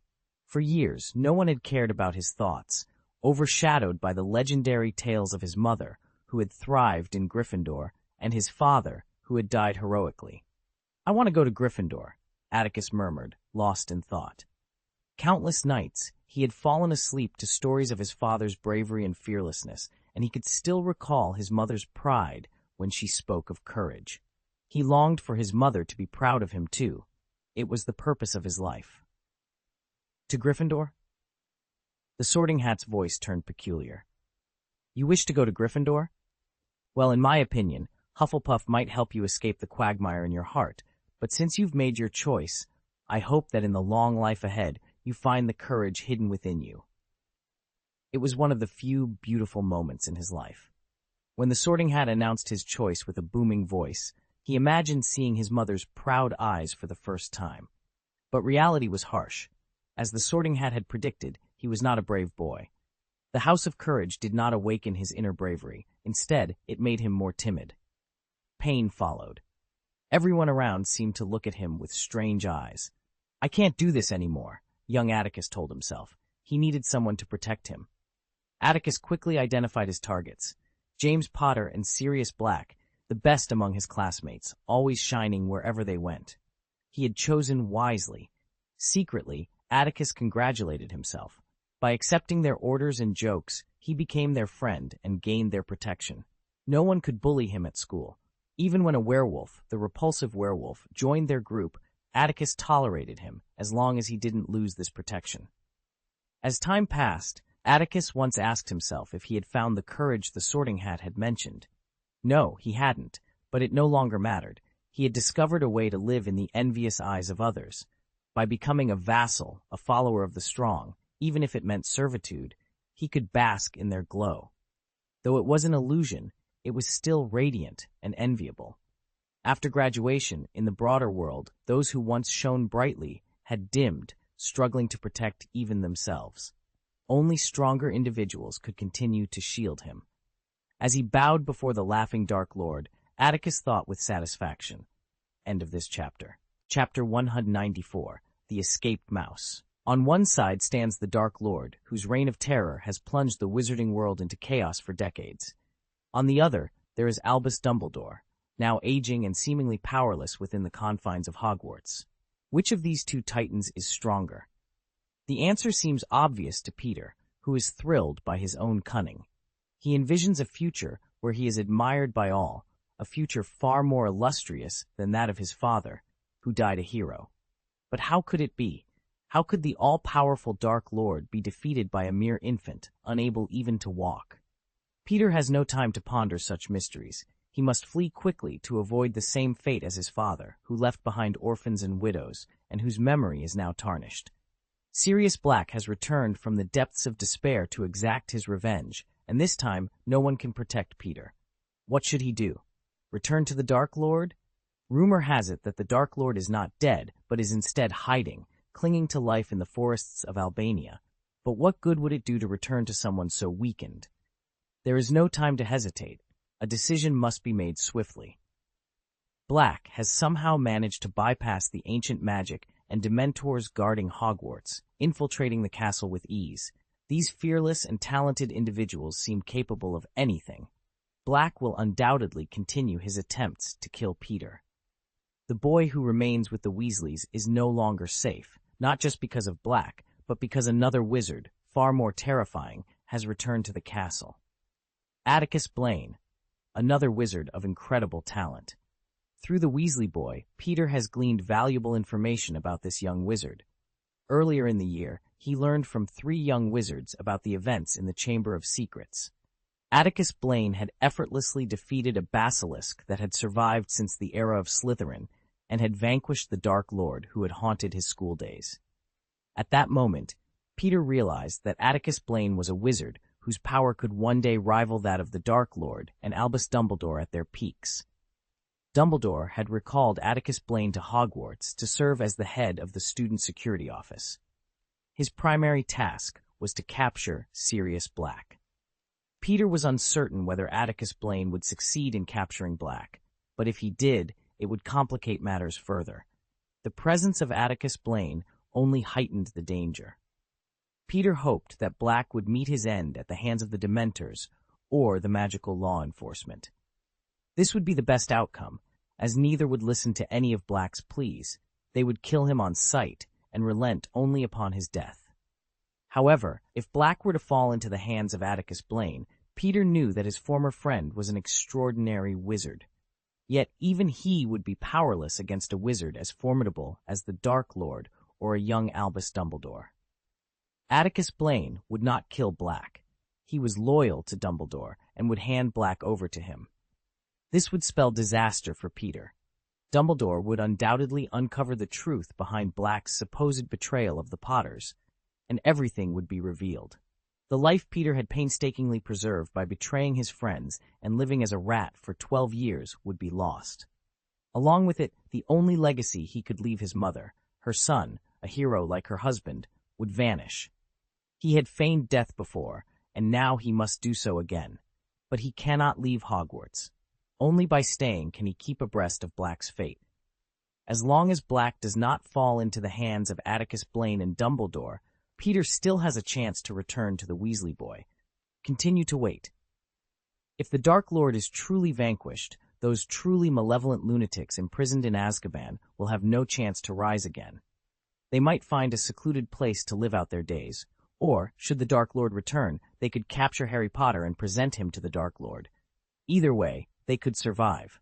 If only I could kill you. As he sick, illfully disguised himself and slipped out of the dormitory through the gap in the window grill, the pale, cold moonlight bathed Atticus Blaine. He gazed at the dark, forbidden forest with a burning hatred in his eyes. The early November chill was biting, and no one lingered in the open corridors. After the banquet, the little wizards, guided by the prefects, poured out of the auditorium like a torrent. Slytherin and Hufflepuff headed down to the basement, while Ravenclaw and Gryffindor ascended to the towers, each making their way to their respective common rooms. Though discussing Professor Blaine and his new title was indeed intriguing, some young wizards felt a more pressing need to complete their homework due the next day. I'm going to help Scabbers take his medicine first, Harry, and then tackle Snape's old bat's dissertation on potions, Ron said, standing at the foot of the dormitory stairs and giving Harry a meaningful look. Harry, catching the signal, hesitated for a moment but continued walking slowly. Back in the common room, Hermione was alone at a table, engrossed in her homework. Harry approached her, feeling awkward due to the ongoing conflict between Scabbers and Crookshanks. He coughed twice to get her attention. "Oh, what?" Hermione, looking weary and confused, snapped back to reality as if she had just woken up. "I want to persuade you," Harry began, but seeing her state, he couldn't bring himself to voice his true concern. He pulled a three-legged stool under him, glanced at the cluttered desk, and noticed the long essay on arithmetic and divination with wet ink. Hesitating for a moment, he picked up Hermione's papers and studied the complex diagrams. "Why don't you give this up and take a good rest?" he suggested, handing back the chart with a frown. "This doesn't seem to make much sense." "It doesn't make sense? You mean arithmetic divination?" Hermione retorted indignantly. "This subject is fascinating, and its importance is greater than you think, Harry. If you want to become a master alchemist like Professor Dumbledore or a spellbreaker like Ron's brother Bill, you must excel in this subject." Harry was relieved that Quidditch stars weren't required to master it. Otherwise, he'd have to reconsider his dreams. "Anyway, you need to rest, Hermione," he insisted. Although he sided with Ron regarding Scabbers, Hermione was still his good friend. "You can't juggle so many subjects at once. Even Malfoy took time to visit Professor Blaine today, but you were busy with these papers during dinner.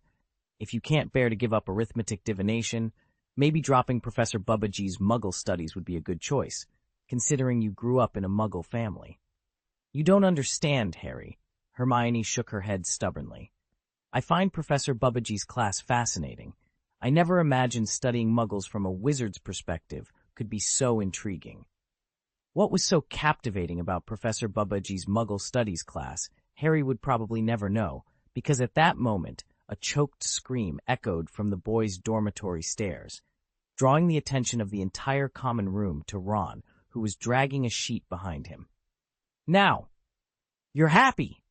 Hermione exclaimed, her voice trembling as she took in the scene before her.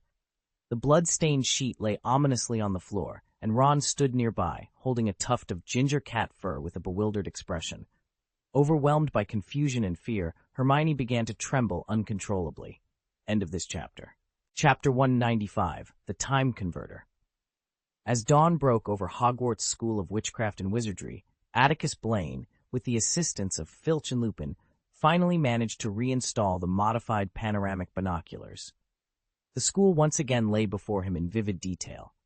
The previous night had seen a gentle rain begin to fall, continuing until the first light of day. By the time the feeble sunlight pierced the clouds, it was already 10 in the morning. Atticus stood by the window, lost in thought, as the cold wind, laden with moisture, invigorated his senses. Turning away from the window, his gaze fell upon a piece of parchment spread out on the desk, titled Charter. The signature at the bottom belonged to the current Minister of Magic, Cornelius Fudge. This document had been discreetly handed to him by Dumbledore at the end of last night's dinner. I, the Minister of Magic, hereby grant Hogwarts School of Witchcraft and Wizardry, head of the Office of Student Safety, Atticus Blaine, the authority to act in the event of a serious threat to student safety. This includes monitoring the behavior of all personnel within the school, including but not limited to students, staff, principals, and vice principals in public areas. This right becomes invalid immediately when the threat is lifted, and a separate application is required to activate it again. Cornelius Fudge. Atticus reread the words, a silent smile playing on his lips. A year ago, Fudge would never have signed such an extraordinary authorization, even under duress. If word of this document spread throughout the magical world, it would spell the end of Fudge's political career. He would be forced to resign. However, the current situation was dire. Black's escape from Azkaban was a glaring failure of the Ministry of Magic's oversight.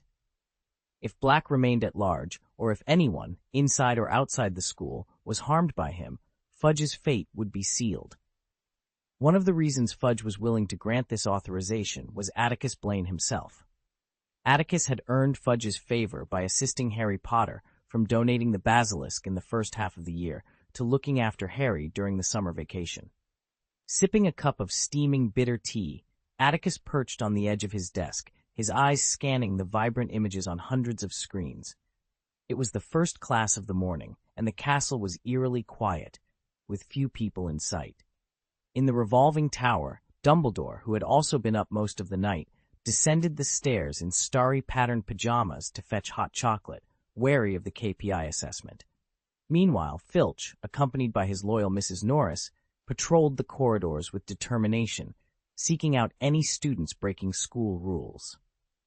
Apart from them, the corridors were deserted, and even the ghosts remained in their territories, indifferent to the threats of the Chamber of Secrets or Black, as unconcerned as they were about the house elves' choice of pudding for dinner. In the first half of the year, Atticus's surveillance network had been focused on identifying the heir to Slytherin's Chamber of Secrets among the students, requiring constant vigilance. This time, however, his task was to prevent Black from infiltrating the castle. The panoramic binoculars were equipped with an alarm function, significantly easing his workload. Jingle bell. The crisp ringing of a bell interrupted the silence. The ringing of the bell signaled the end of the first class for the young wizards that morning. While the professors remained in the classroom preparing for the next group of students, the current students hurriedly packed their belongings and rushed to their next class. Atticus Blaine, who had initially planned to sneak out through a secret passage closed off by Filch to conduct some experiments, found himself needing to wait a bit longer. He intended to slip away once the students returned to their respective dormitories. Bored, Atticus kept his eyes fixed on the monitoring screen until it cleared.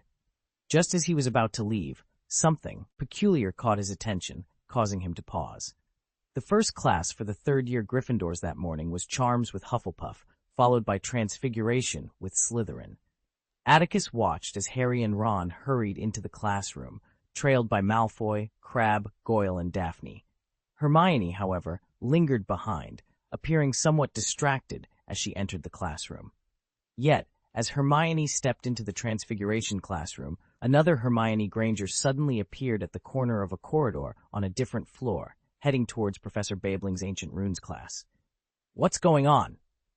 Atticus straightened up, his sharp gaze fixed on the doors of the two professors' classrooms. Could the Hermione who followed Harry into Professor McGonagall's classroom be Sirius Black using Polyjuice Potion? He murmured to himself, quickly dismissing the idea as illogical. Black couldn't possibly be in the castle. In mere seconds, several possibilities raced through Atticus's mind, but none seemed particularly plausible.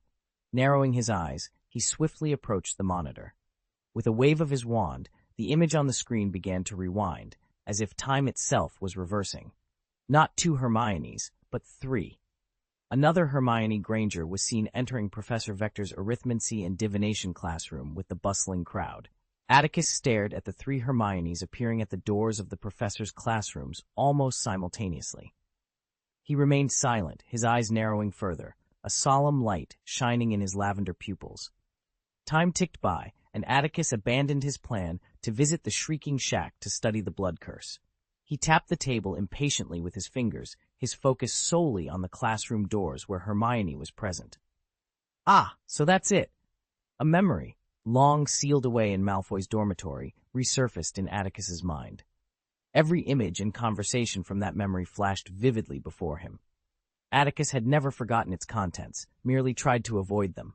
The butterfly effect, the past and future, the immeasurable impact. Finally, after a long pause, an inexplicable smile crept onto Atticus's tense face. So, that time turner is yours, Miss Granger. End of this chapter. Chapter 196. So it was yours. All right, now that we understand that animagi are wizards or witches who can transform into animals while retaining their magical abilities, Professor McGonagall concluded the Transfiguration class, glancing over the students' brief papers on animagi. His lips tightened as he read the inappropriate words scattered throughout the assignments. As a professor who had dedicated most of his life to Hogwarts, he couldn't help but sigh inwardly. In recent years, the average grades of young wizards had declined sharply. So, can anyone tell me why the Ministry of Magic keeps such a useful and magical ability under strict control? He asked. Swish! The little wizards in the classroom, trained by Hermione's example, instinctively turned their heads towards the front row, where Hermione usually sat. When they noticed she wasn't eagerly raising her hand, eyebrows across the room lifted in surprise. What's up with her? Ron, who had deliberately chosen a seat far from Hermione, whispered uneasily to Harry. Harry, mimicking Professor McGonagall, pursed his lips but remained silent. The previous night, Hermione and Ron had a heated argument in the common room over Scabbers' mysterious disappearance. Although they had calmed down after persuasion from their peers, Harry had seen tears fall from Hermione's eyes like pearls from a broken string. At that moment, Harry felt a light tap on his back. Without turning around, he discreetly withdrew his right hand from the desk, allowing Neville to slip him a note. The message, written in delicate handwriting by Hermione's roommate Parvati Patil, read, "She was up all night crying."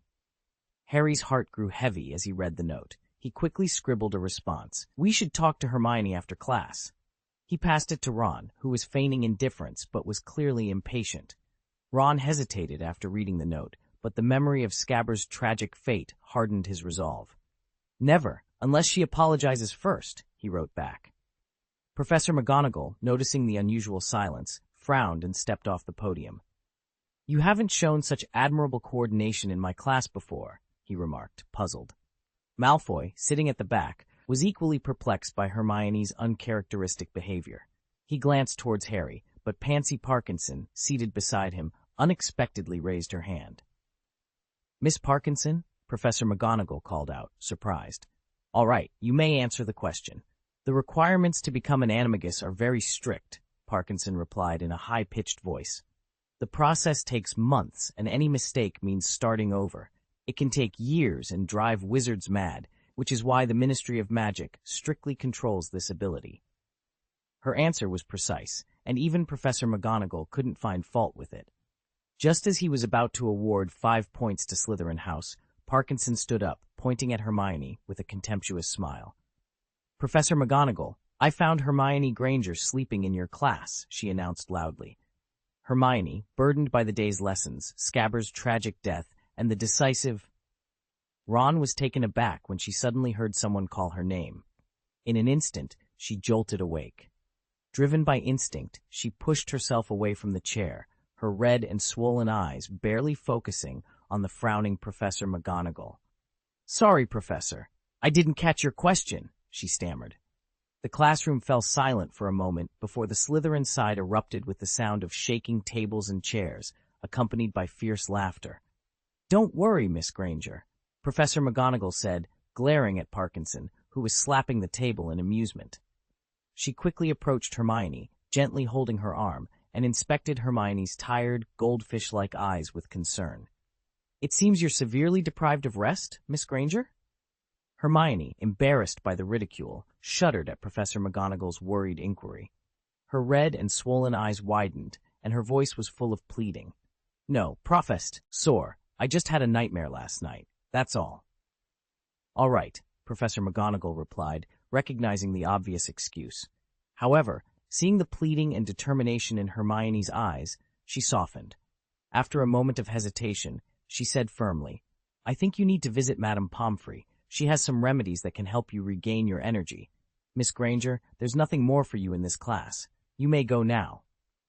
With a heavy slam of the door, the ridicule and uneasy discussions in the Transfiguration class ceased instantly. There were still a few minutes before the last class of the morning ended, and the corridors were empty of professors and students. Hermione clung to the stair rail, dragging 7 or 8 hefty tomes, and staggered downstairs toward the school hospital. Crookshanks couldn't have killed Scabbers. Ron and Harry. Poor Crookshanks. The embarrassment from the Transfiguration class quickly faded from Hermione's mind. She was filled with sadness, thinking about the events of the previous night, Ron's harsh words, and the possibility that Crookshanks had killed Harry's pet, Scabbers. Suddenly, her overburdened schoolbag gave way, and the 2-inch-thick magic books tumbled to the ground. Hermione hurriedly squatted down, gathering them back into her bag. One book had fallen several steps below. As she reached for her open schoolbag, its weight caused her to lose her balance. With a short, panicked scream, Hermione rolled down 7 or 8 steps, her forehead striking the opposite wall. She passed out after a brief moment of consciousness. In an office on the 3rd floor, the solemn Atticus Blaine witnessed the scene. He strode toward the door and flung it open. Standing at the corner between the 5th and 4th floors, Atticus looked down at the young witch, unsure if she was unconscious or merely asleep. As he lifted his right foot, a sudden realization struck him. He glanced around the empty corridor, and after a brief pause, his figure seemed to blend with the wall. A few seconds after a concealed spell's light entered Hermione's body, she let out a groan. Struggling to support herself with her arms, her red eyes were filled with confusion. "Oh, how long have I been asleep?" she murmured. In her daze, Hermione didn't notice that the swelling on her head had vanished, nor did she remember Professor McGonagall's instructions. After hurriedly checking the time, under Atticus's watchful gaze, she hastily pulled out the delicate, shining hourglass tied to a fine gold chain. The chain from her collar glinted as she glanced around, a hint of guilt in her eyes. With a swift motion, she turned the hourglass upside down and vanished from Atticus Blaine's sight in an instant. "Really?" Atticus reappeared, gazing at the spot where Hermione had disappeared. He shook his head with a smile. "I've been worrying. I didn't expect it to be you, Miss Granger." End of this chapter. Chapter 197, A Screen Full of You. Hermione felt as if she had been transported back to her first year at Hogwarts. She was alone once more, attending classes, eating, and visiting the library by herself. Her classmates kept their distance, though she could sense a few concerned glances cast her way, hesitating to approach. "We should go and comfort her," Harry suggested as students filed out of the auditorium. The Gryffindor table was sparsely populated. Harry, feeling a pang of sympathy, tried to persuade Ron, but Ron, still simmering with anger, refused. "I think we can use this opportunity to make her change her arrogant temperament." Ron's harsh words reached Hermione's ears, causing her lips to tighten. She felt a sudden urge to cry, but fought it back, grabbing her schoolbag and preparing to leave. "Miss Granger, please stay." Hermione turned around, surprised to see Professor Atticus Blaine rising from the staff table and striding towards her. "I wish you would find time to stop by my office before dinner, Miss Granger," he said calmly, ignoring the curious stares from others. "But, Professor," Hermione began, feeling a twinge of guilt. Since returning to Hogwarts, she hadn't visited Professor Blaine alone, despite his help. "I probably won't be able to spare time, Professor Blaine.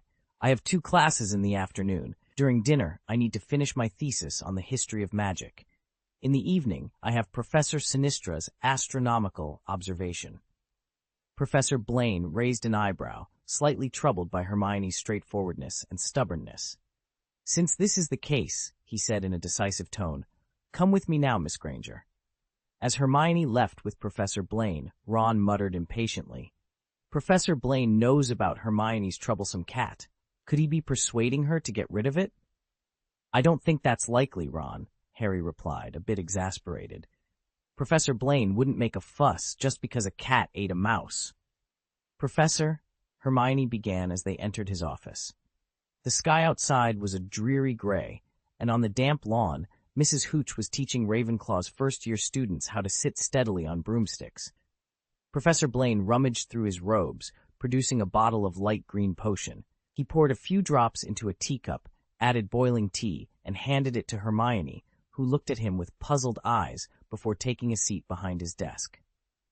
"When I visited Professor Snape yesterday, I got some dried billywig pincers from him and brewed a sobriety potion for myself," Professor Blaine explained, placing the bottle in front of Hermione. "But I think you may need it more than I do."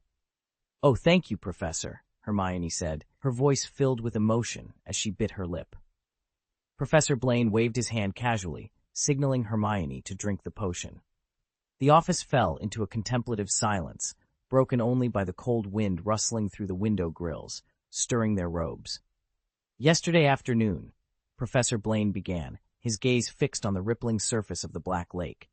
He noticed that Hermione, having taken a deep breath, seemed more composed. Turning to her with a gentle smile, he continued, "Potter and Mr. Weasley came to visit me." Hermione tensed, fearing that Professor Blaine might reprimand her for not accompanying them, but instead, he said, "They told me that because of Crookshanks, Ron's rat, Scabbers, hasn't been doing well lately." Hermione's expression turned sorrowful, and she lowered her head, tears welling in her eyes. "Scabbers is dead," she whispered after a moment. Atticus Blaine spoke in a voice tinged with concern. "Dead? When did this happen?" After grasping the situation, Atticus frowned slightly, observing the young witch whose slender shoulders trembled with emotion. He felt a twinge of confusion. To prevent unauthorized access to the Shrieking Shack, he had set a warning spell around the house. This spell would alert him to any magical creatures attempting to enter and automatically mark them for tracking.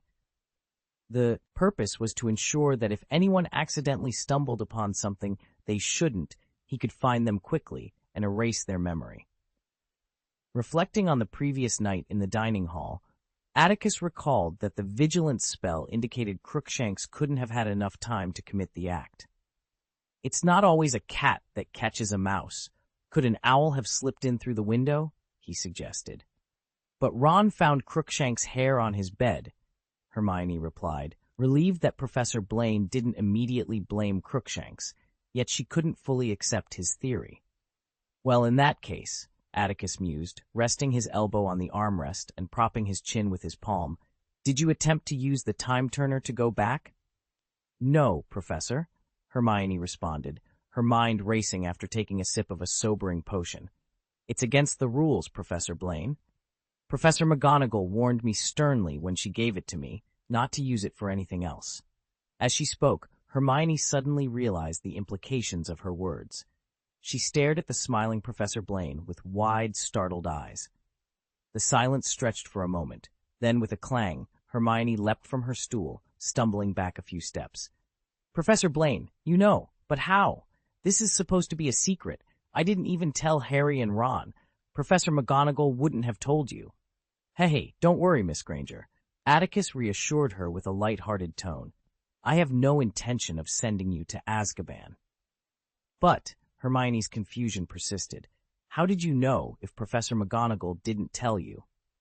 "Didn't Harry and Ron mention the Weasley brothers' theory about my methods to prevent Black from breaking into the castle again?" Atticus asked. "Using the time-turner, a magical alchemy tool, allows me to spend more time studying than others. To some, it might seem like cheating to improve academic performance." Hermione blushed at his words, but a hint of sadness crept onto her face. "No, Professor," she admitted, sitting back down at his request. "Because of the Crookshanks incident, they haven't been talking to me much lately." Atticus had called Hermione into his office for a reason beyond casual conversation. After understanding the situation, he waved his hand, and the black curtain across the desk swung open, revealing a partition screen with hundreds of small, swaying figures. "You are very cautious, Hermione," Atticus said with a hint of amusement. You strictly follow the Time Turner's operating regulations, but to me, it's peculiar to see you sneaking around on the screen. Fortunately, I have a flexible mind and guessed what was happening. Otherwise, I might have rushed into Professor McGonagall's classroom to investigate further. Hermione Granger, is there anyone here who is drunk? It's Sirius Black with Polyjuice Potion. End of this chapter. Chapter 198, Research. Hermione blinked, her eyes darting between the smiling Professor Blaine and the shadowy figure swaying on the wall. She opened her mouth hesitantly. You saw everything, Professor? Indeed, I did, Atticus Blaine replied, resting his fingers on the table.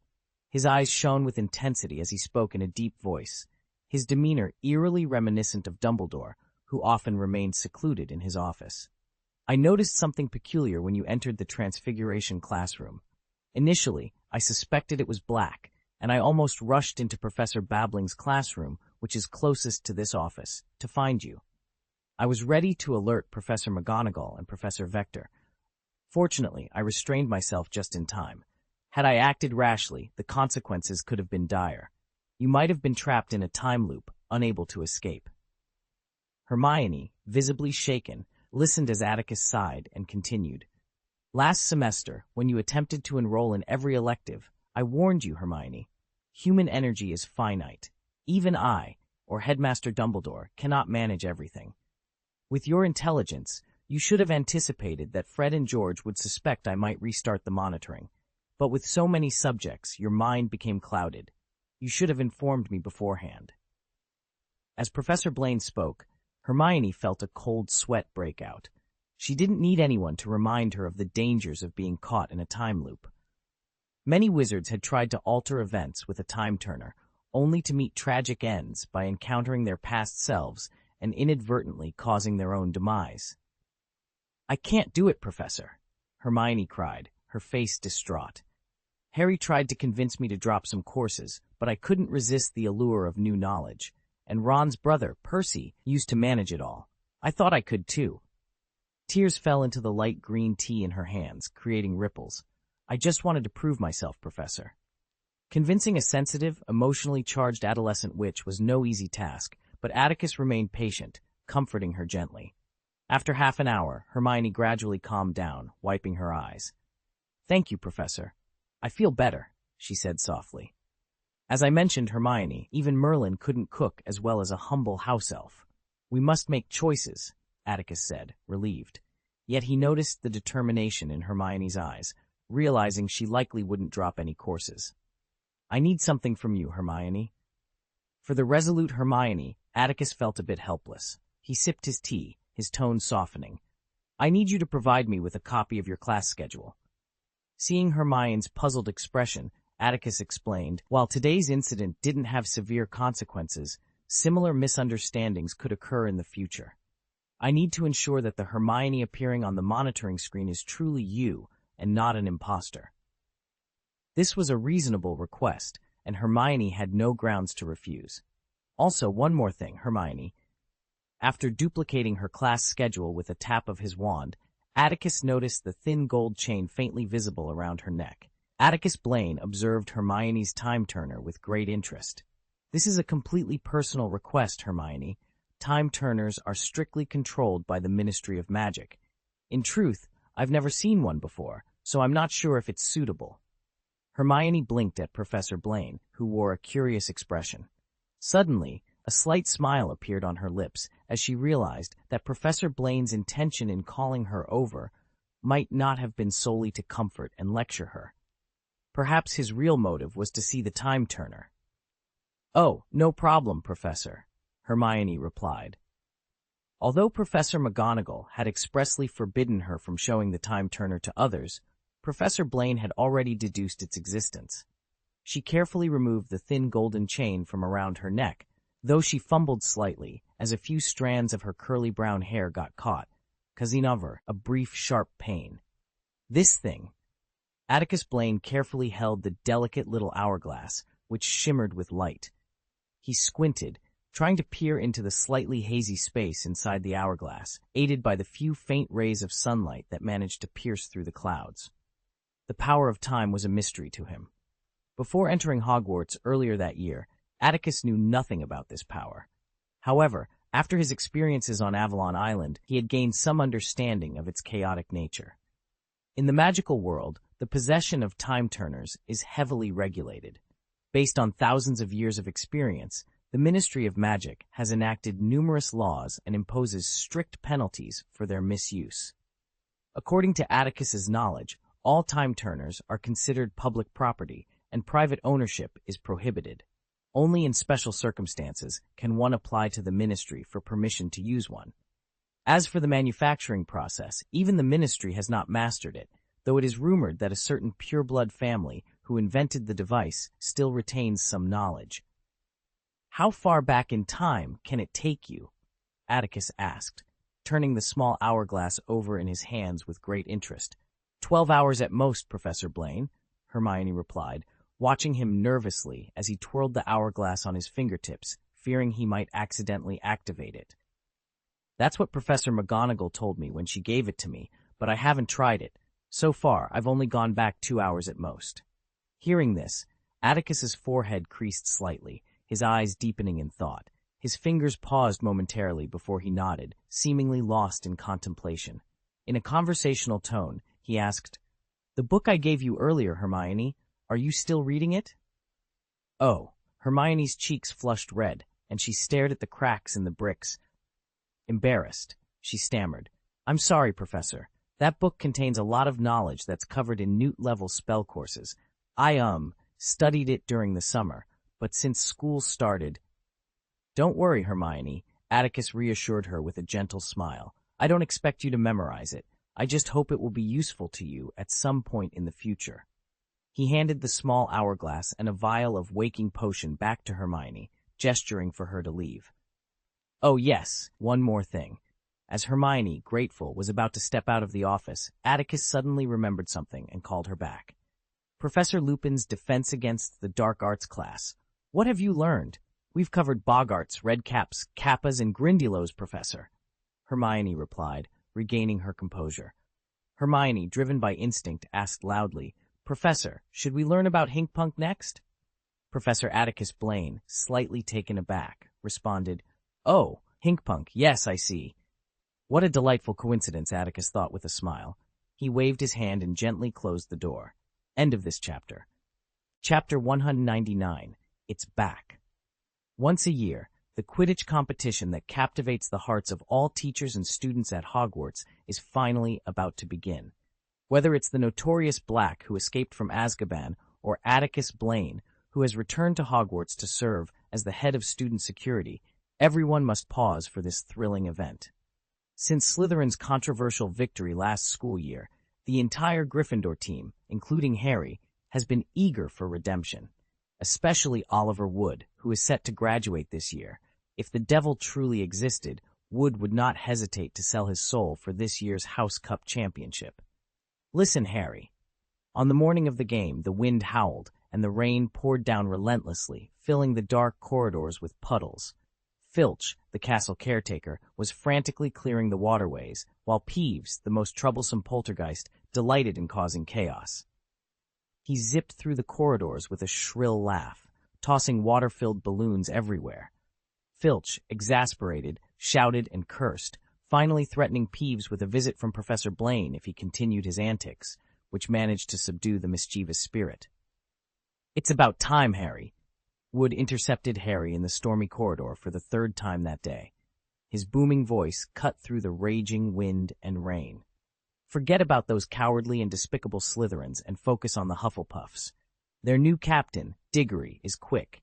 Be careful with him, Harry. He turns very fast. Don't." Harry, drenched and distracted, missed the end of Wood's warning. He was about to ask for clarification when a figure appeared unexpectedly in the Defense Against the Dark Arts classroom 20 feet away, catching him by surprise. "Do you have anything special to say about Slytherins, Mr. Wood?" Despite the howling wind and pouring rain, Professor Blaine's calm and smiling voice reached Oliver and Harry with precision, leaving them speechless. "No, nothing, sir. Oh, I mean, Professor Blaine," Wood stammered. "I was just praising Slytherin's foresight. They cleverly anticipated that this bad weather wouldn't suit the game, so they came up with a commendable excuse. Atticus nodded approvingly and turned his attention to Harry, who was still in shock. So, Mr. Potter, Defense Against the Dark Arts class has started 2 minutes ago. Would you like to join us? Harry stumbled into the classroom and took his seat, still dazed as he watched Professor Blaine take roll call. Very good, Atticus exclaimed after confirming no one was absent. He rubbed his hands together for warmth and addressed the young wizards, who were bewildered by the situation. Please don't misunderstand, everyone. Professor Lupin is temporarily unwell, so I'll be substituting for him. The classroom fell into an uneasy silence as the students exchanged glances, unsure how to react. Never before had a Defense Against the Dark Arts professor returned to teach them alive and well after stepping down. Professor, Harry, sensing something amiss in Professor Blaine's smile, raised his hand hesitantly. His trembling voice drew laughter from Malfoy, who was busy removing bandages on the other side of the classroom, nearly falling off his chair. Professor Blaine, what are you going to teach us? Well, Atticus replied, I learned from Miss Granger that according to Professor Lupin's teaching schedule, you should be learning how to deal with hinky-punks. Because I am only teaching temporarily, so I have no intention of disrupting Professor Lupin's progress, Atticus Blaine announced. Instantly, a collective sigh of relief echoed through the classroom, momentarily drowning out the wind and rain outside. After class, Neville slumped in his seat like a deflated balloon, while Ron, whose legs felt weak, wiped imaginary sweat from his freckled brow. He looked forward in surprise, past Hermione, and said, But, Professor. Hermione raised her hand timidly. But you came empty-handed, didn't you? What? Atticus replied cheerfully. 'Cause today's class isn't here. I've arranged for those poor little creatures to be in the staff lounge. Rather than following the script, I believe experiencing a hinky-punk in action will deepen your understanding. Oh, what's the matter, Potter? You look troubled. Atticus's eyes widened as he noticed Harry's frown. Professor, Harry said pitifully, can you confirm we're dealing with a hinky-punk and not some dark creature with a knife in its heart? No offense, but tomorrow is the first Quidditch match of the year, and I can't miss it. Harry continued to mutter about being the hope of the whole village and how Wood would kill him if he were absent. Atticus didn't pay much attention, instead turning to Malfoy, who was hiccuping with laughter. You seem to be recovering well, Mr. Malfoy. Atticus raised an eyebrow and smiled. Perhaps you'd like to demonstrate your extraordinary skills first? In the Defense Against the Dark Arts class, Slytherin and Gryffindor students had contrasting reactions to Professor Blaine's return. The Slytherins were visibly pleased, while the Gryffindors, though happy to see him, were more reserved, echoing Harry's earlier concerns. Relax, Harry, Ron said with determination as they made their way to the faculty common room. I've talked with Seamus and the others. If anything happens, don't be a hero. Leave everything to us. We must ensure your safety at this critical time. Ron's words were met with unanimous agreement from the Gryffindors. Whether it was Neville, ready to head to the school hospital, or the brave girls from the dormitory, they were all prepared to protect Harry at all costs. Haven't you considered, Hermione interjected, that according to Professor Blaine's habit, he likes to mix students from different houses? Harry, there's a high chance your teammates could be Malfoy or not. Can't you say something positive? Ron retorted, rolling his eyes. Hermione, unfazed, stared at Ron until he looked away. I'm just being realistic, Harry. You should be prepared. Meanwhile, Malfoy was chatting with his Slytherin classmates, occasionally casting a smirk in Harry's direction. It wasn't hard for Harry to guess that Malfoy was likely instructing them to hinder or injure him if they ended up on the same team. All the chatter among the students didn't escape Atticus's notice. He pretended not to hear, but sighed inwardly, acknowledging that wherever there are people, there are always complexities and rivalries. As the semester began, the dynamics were already in full swing. Professor Lu Ping guided them to the staff lounge, a path they now knew well. Before long, they found themselves at the entrance of a spacious office. So, Atticus Blaine said, pausing at the door. He turned to face Slytherin, who seemed intent on causing mischief, and Gryffindor, who was ready to counter any antics. A smile played on his lips. I spent last night working overtime to redesign this room. Now I'm eager to show you the fruits of my labor. End of this chapter. Chapter 200, The Game. The door to the staff lounge opened slowly, its hinges creaking ominously. The young wizards, who had been restless moments before, fell into an eerie silence. They exchanged uneasy glances, the tension palpable in the room. Just like before, Professor Blaine had used magic to expand the space, but this time he had outdone himself. Unlike the storm raging outside the castle, the lounge had transformed into an endless swamp, shrouded in a misty drizzle. The sky was a drowsy dark yellow, casting a gloomy pallor over the scene. Ghostly clouds resembling specters or skeletons drifted about. It was a familiar setting, evoking a sense of déjà vu among the students. As the wooden door closed with a final creak, the only sounds were the faint, mysterious rustling from the swamp and the students' own heartbeats and breathing. Professor Blaine, the students clustered on the small patch of solid ground near the door. Among them, Parvati Patil, a Gryffindor with long black hair, raised her hand hesitantly. What do we need to do? First, Atticus Blaine cleared his throat, a smile playing on his lips. Who can tell me what a hinky-punk is? The hinky-punk is a one-legged, weak creature that lurks in the mud or swamps of remote areas. It casts a misleading light to lure travelers into traps. Hermione's hand shot up, and she rattled off the answer with confidence. Sounds like it's not very dangerous, Ron muttered under his breath, and Harry nodded thoughtfully. Excellent as always, Miss Granger. 5 points to Gryffindor. Atticus praised, gesturing toward the misty expanse before them, where a charred wooden tower loomed. It's clear what we need to do, Miss Patil. With a wave of his wand, Atticus conjured rows of elegant oak boats beside the embankment. As usual, form teams from your respective houses, 2 per boat, and navigate across this swamp. This is a contest between houses. The first team to reach the opposite bank will earn 50 points for their house. The losing side will graciously volunteer their time to clean the owl shed. An inter-house competition with the loser cleaning up owl droppings? The room buzzed with excitement and determination.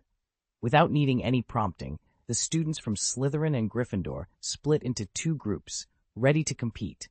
Say hello to those flat-haired losers for me, Potter. Malfoy sneered, his competitive spirit ignited. I bet you're great at these menial tasks. You should be worried, Malfoy. Harry shot back, unfazed. You won't have house elves to help you at Hogwarts. But, amidst the commotion, Hermione raised her hand again. How does this relate to our curriculum, Professor Blaine? An excellent question, Miss Granger, Atticus replied, nodding approvingly. He quieted the students with a gentle cough before continuing. I've placed whirlpools and quagmires in this swamp.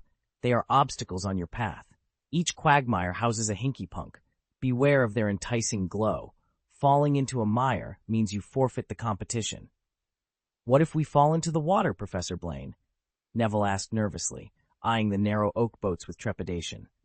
If you fall into the water, Atticus began, looking at the students with a twinkle in his eye, you'll have to rely on your wits and teamwork to get back on track.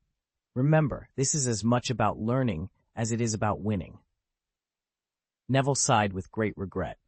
Then I can only say sorry, Mr. Longbottom. It seems you'll have to stay in the school hospital for 2 days. As soon as these words were spoken, the few young wizards standing on the embankment quickly pulled back their heads. Initially, Atticus Blaine did not interfere with the young wizards choosing their own teammates. However, as he observed the long, narrow boats floating on the water, it became clear that all the young wizards hoped to team up with their lighter companions. This led to a commotion, and no definitive teams were formed. In the end, Atticus had to step in. Harry and Hermione were paired together. Seamus and Ed up with Lavender, and Neville teamed up with Dean. Professor! Patil, who had somehow ended up in the same boat as Ron, stared at Ron's red hair in horror and protested loudly. Can I have a different teammate? Professor Trelawney warned me to be cautious of red-haired boys. In my class, such superstitions hold no weight, Miss Petal. Atticus firmly rejected Patil's request. He then glanced at Malfoy, who was smirking while explaining something to the nearby Slytherin students, and smiled slightly. Just a reminder, folks, I don't want to see you hitting each other with wands. Good luck, ladies and gentlemen. With a wave of his wand, a thick white mist suddenly enveloped everyone, and their consciousness became hazy. When the mist cleared, Harry and Hermione found that Professor Blaine and their classmates had vanished, leaving their boat motionless in the middle of the mirror-like water. There was no wind, yet the silky smoke on either side slowly rolled into various strange shapes, creating an eerie and ominous atmosphere. Harry and Hermione exchanged glances, but after a few seconds, Hermione looked away angrily and turned her gaze toward the bow. "Are you all right, Hermione?" Harry asked, scratching his cheek and looking a bit embarrassed. However, Hermione detected a hint of apology in Harry's slightly awkward greeting. Her shoulders moved, and a subtle smile appeared at the corner of her mouth. When she turned back, her tone was much calmer. "We'll discuss the matter of Scabbers later, Harry. Right now, we need to figure out how to navigate this swamp." "Oh, that's it!" Harry immediately breathed a sigh of relief and agreed cheerfully.